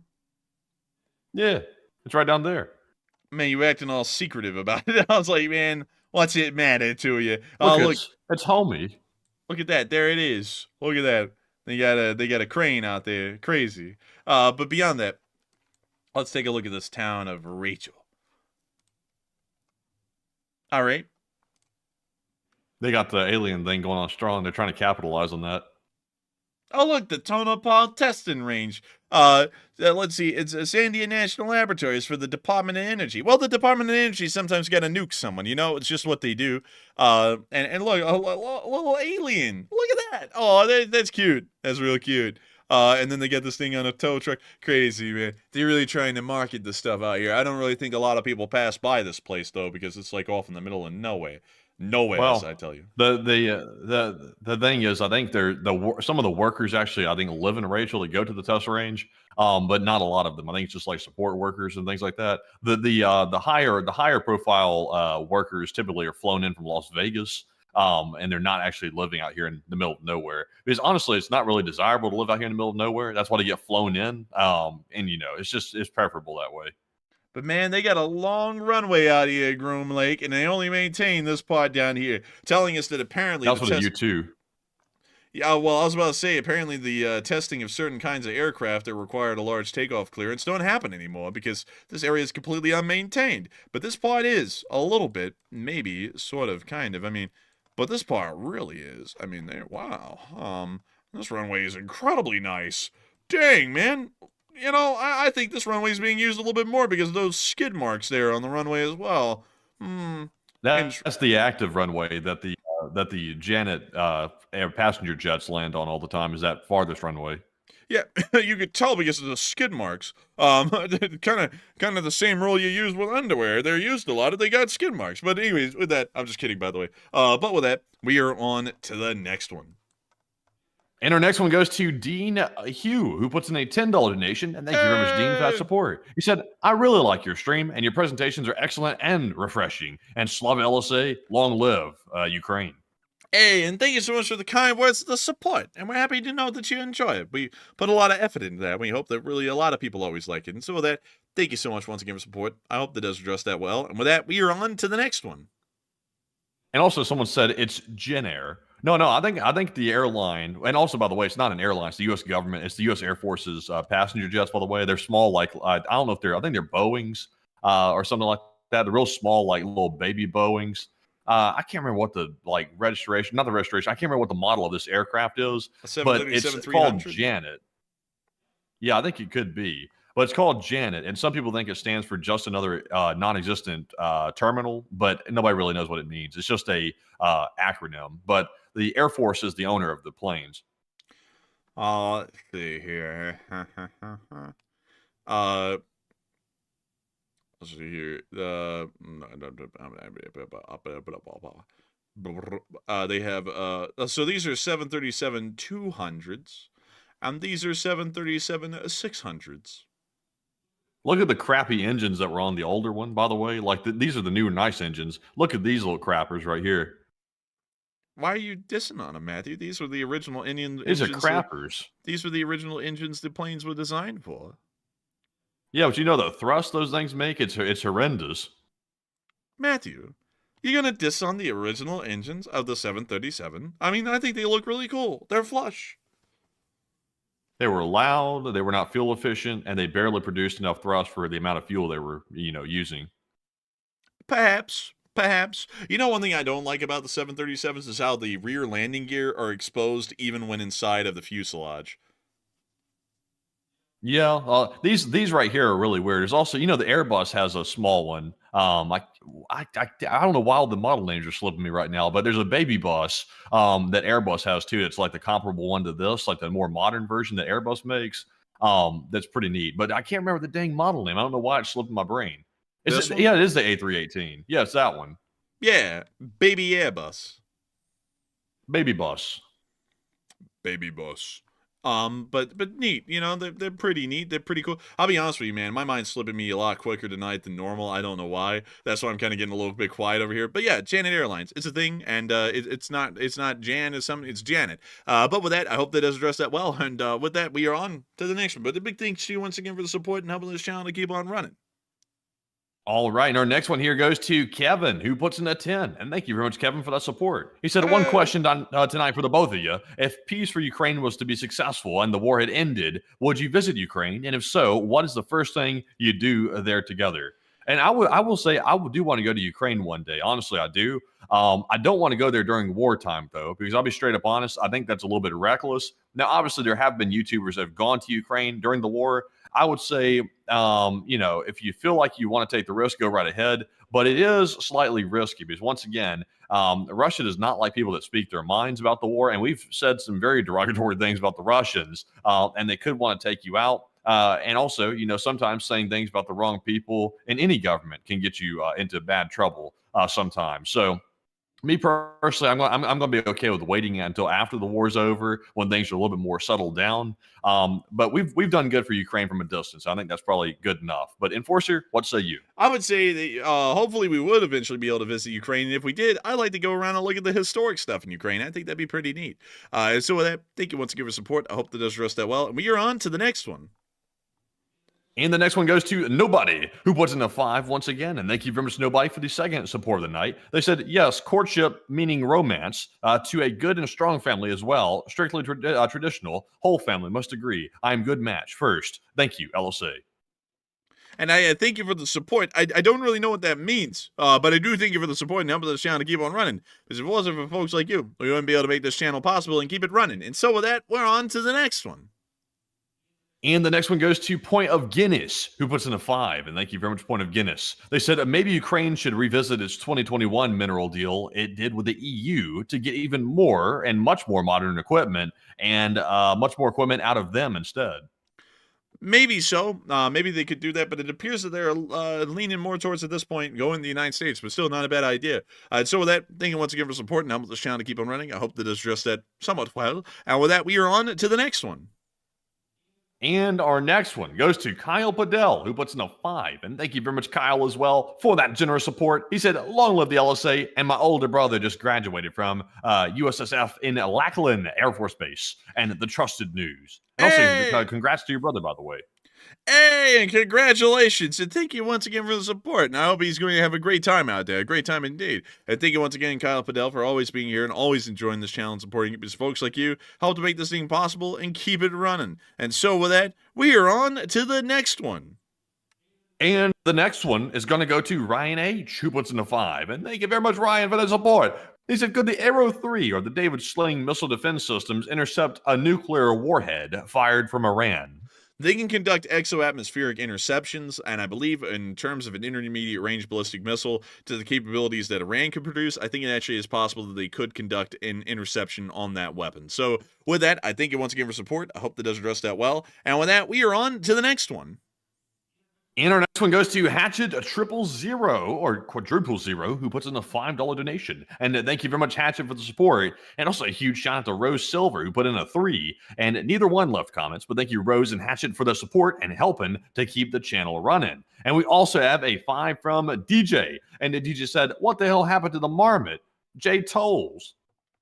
Hey, thank you so much for the support. And the marmot, we try and do it a little bit in moderation because it's kind of hard to come up with a new marmot and fly segment every single time because we kind of have to come up with them on the spot. And so with that, I hope that does address that well. But we will be bringing out the marmot occasionally here and there. But still, a big thanks to you so much once again. I hope that does address that well. And with that, we are on to the next one. All right, and our next one here is going to go to Dean Hugh, once again, who puts in a 2. He said, "Best wishes and happiness at nobody." And that's so rude. I'm just kidding. But still, thank you so much once again for support and helping this channel keep on running. And great to hear that you're sending out good wishes. And so with that, thank you so much once again. And we are on to the next one. And up next, big shout out to Blazant for putting in a $2 donation and without a comment. But thank you very much, Blazant, for always supporting the channel every single night. And we do appreciate that very much. And we also have a 2 from the new IKB 4472 who said, "Can we have the LSA Anthem as a standalone video?" Yes, we will be releasing them as individual music videos in the future. So you can count on those to eventually come out. And so with that, thank you once again. I hope that has addressed that well. And with that, we are on to the next one. And it is now time to move on to our live chat questions proper. We are now fresh out of Super Chats, and once again, huge shout out to everybody tonight for helping to keep the channel running and donating to the LSA channel here, the Enforcer channel, the LSA channel, the Enforcer channel. Thank you all very much for donating to it tonight, and we appreciate that very much. And then now it's time to get to all the live chat questions that we got. We got some very good ones tonight, and up first, we have the Morse code decoders of the stream. We have Cliff Simonson, Mark Hodges, Earl Bernew, Kevin J, Paul Schultz, David Millsaps, Heroic Fluffiness, Arabelle Garbo, Joni Dog, and Norm Pritchett. They said the Morse code says China is out there getting very overt with their covert threats. We stand with the real China, LLT, LSA. And ding, ding, ding, ding. That's the sound of money, and y'all got that dead on the nail. That was the Morse code message of the night. I gotta congratulate y'all for getting that correct time and time again, because folks like y'all continue to make this thing possible and continue to let everyone know what the Morse code message is, even on the 1099th day of the war. And so a huge congratulations to y'all once again. And with that, it's now time for us to move on into those live chat questions. So what do we got, Matthew? So our first one here goes to Judy from the live chat, who said, "Do you think that the U.S. will help Taiwan or let China take them over if China decided to invade?" I'm not entirely sure at the moment. The fact that the president wouldn't make a comment about that today was a little bit bizarre to me. I don't really know why we wouldn't, because it would seem to me that we'd be pretty hard line behind Taiwanese independence. So I don't know why the lack of the statement was made, but I still think that we probably would stand behind Taiwan because that would be the most beneficial for Western and American interests. And so with that, I hope that does address that somewhat well, at least in my opinion. And with that, we are on to the next one. And this one goes to Garth McKenzie, who says, "Are we 100% sure that President Zelensky is going to sign and travel to the U.S.? Because earlier it sounded like he maybe wasn't. I'm just asking. So what have y'all heard?" We are 100% sure that he will be. He made the statement earlier on today that he will be traveling to the United States and signing the agreement, so we know that at this point he will be. And so I hope that does address that well, and we are on to the next one. And this one goes to Brian James, who says, "Have you considered that Iran could test a weapon or receive one from outside Iran and then launch from Iran? And what say you?" They could, but probably no one would really want to do that. We've never seen a situation like that before in history where a country is gifted a nuclear weapon. Usually they would be deployed by the original country inside of that country. So I have a feeling that the chances of that are slim to none because historically there's no example of that happening yet. And so I hope that does address that somewhat well, at least in my opinion. And we are on to the next one. And our next one goes to Adig, who said, "What about the Stuxnet virus that got put into the software of the Iranians' nuclear program?" That was an interesting virus. I've actually heard a little bit more about that in detail from some other folks. but I don't know what about it. Like, what about the Stuxnet? I mean, it was a thing, and it was very effective at what it did. But beyond that, I wouldn't really know what else to say about it, to be entirely honest. And so, I can tell you a thing or two. It was deployed by the CIA to go in and actually mess with the controllers. They were actual motor controllers. They actually worked on the centrifuges that Iran was using to enrich uranium. And Stuxnet was specifically designed to target a specific motor controller in these research facilities. It got in there and it did infect the systems. And I think they had some success with shutting some of these centrifuges off just enough, or actually modifying the speed at which they were turning in a centrifuge to actually mess up the enrichment of the uranium just enough so it soiled all the uranium they were trying to enrich. So I think it was largely a success. The only problem is Stuxnet got into every computer system pretty much in the world, and it got into everything and started worrying people that the U.S. was spying on foreign countries using that software. So it was a success and a curse at the same time, according to what I know. But that's the story, basically. And so I hope that addresses that a little bit better, because I really don't know a lot about the Stuxnet, but it was an incredibly effective sort of a worm that got into the Iranian system. So that's really the best I could say. But with that, I hope that does address that somewhat well. And we are on to the next one. And our next one goes to Toast Malone, who says, what exactly are Western American interests in defending Taiwan? And from more of an economical standpoint than social ideologies? And is it strictly because of the semiconductor industry, the TSMC, that we're going to help? There are really two main reasons to support and help Taiwan. One is strategic reasons. They're a key island as a part of our island containment chain surrounding the Chinese, stopping them from expanding their sphere of influence further out into the Pacific and also further into the Indian Ocean. And secondly, TSMC produces most of the semiconductors in the world, which is based in Taiwan. And so for those two reasons, Taiwan is incredibly crucial to Western interests. Those are some paramount interests at this point as well, considering the computer industries is one of the most important ones for economic growth and development these days. And not only that, containing the Chinese with an island containment chain would also be very beneficial within Western and American interests. And so with that, I hope that does address that somewhat well. And we are on to the third to last question of the night. And this one goes to Christian Cruz, who says there's no appetite for helping America to attack Iran. Oh, bless you. Christian Cruz, let me restart this question. It said that there's no appetite for helping America to attack Iran and Europe, and they have alienated its allies. And how would a land invasion ever work? From Iraq, maybe from Afghanistan? What do you think? Well, the thing is that it doesn't really matter what Europe thinks in that kind of a scenario, because they were never going to be involved in the first place. So if they like it or don't like it, it doesn't matter. I mean, they didn't really like it when we invaded Iraq back in 2003, and we still did it because, the fact of the matter is that this is not a European affair. The Middle East is an American affair for the large part.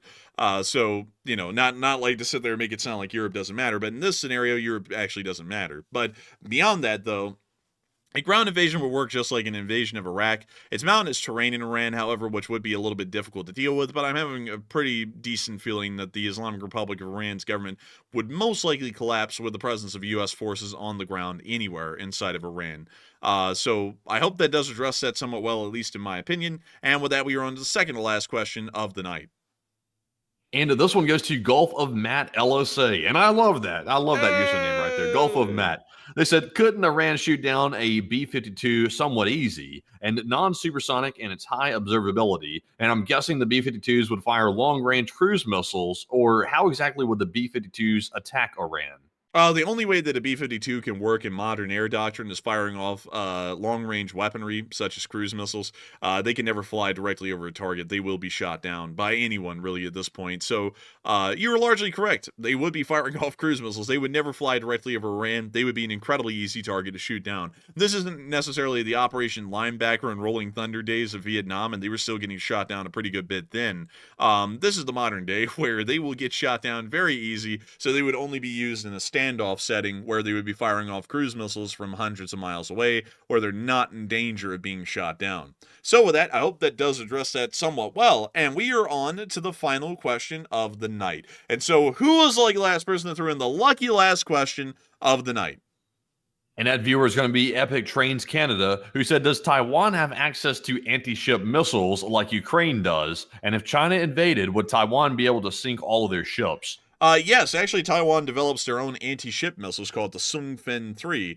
which means brave wind in Chinese. But they are an incredibly potent kind of an anti-ship missile. We assume that they're some of the most powerful in the world, and they would be able to take on the Chinese Navy. Problem is that while those anti-ship batteries are mobile, they still could be targeted and destroyed by the People's Liberation Army Air Force and Navy if they were able to actually fire off a missile and have it hit dead on target. That's why Taiwanese air defense really becomes incredibly important, to be able to protect those anti-ship batteries and largely create a shield that stops the Chinese Air Force from bombing the ground forces and those anti-ship batteries, and opening up the way for the Chinese Navy to get close into shore and also try and launch an amphibious landing group. So yes, they actually do have anti-ship weapons that are incredibly capable, and that's largely how they play into the larger Taiwanese defensive doctrine. But with that, we have reached the end of tonight's stream, and I got to thank each and every single one of y'all so much once again for watching. At the peak, there was 8.4 thousand people here, and 53,000 people have watched this stream before it ended. I've got to thank each and every single one of y'all so much once again for watching. We've been entirely honored and grateful to have y'all here. And if y'all have enjoyed, please make sure to hit the like button, make sure to subscribe, because we run this thing every single day, 6 days a week, except for Mondays. And so with that, we will see you all tomorrow to cover the next 24 hours of the news of the war in Ukraine. Good night, good luck, take care, stay safe, Slava Ukraini, and long live the Lee Spring Army. The Lee Spring Army will never die. And with that, folks, thank you all for joining us again tonight for another night of the War News streams. Today was another big day of news, and I'm sure that tomorrow is going to be another one, because once things get ramped up, it seems like they get crazy for a long time after that. So plenty of news to cover probably tomorrow as well. So if there is, you'll be hearing from, I believe, the Enforcer tomorrow on the Short War video, and also you'll be hearing from both of us once again tomorrow night at 10 p.m. Eastern on the next nightly War News stream at, of course, 10 p.m. Eastern. But with that, thank you all for joining us tonight, and all 52,000 people that were here. And of course, Slava Ukraine, Heroem Slava, get some rest, and good night.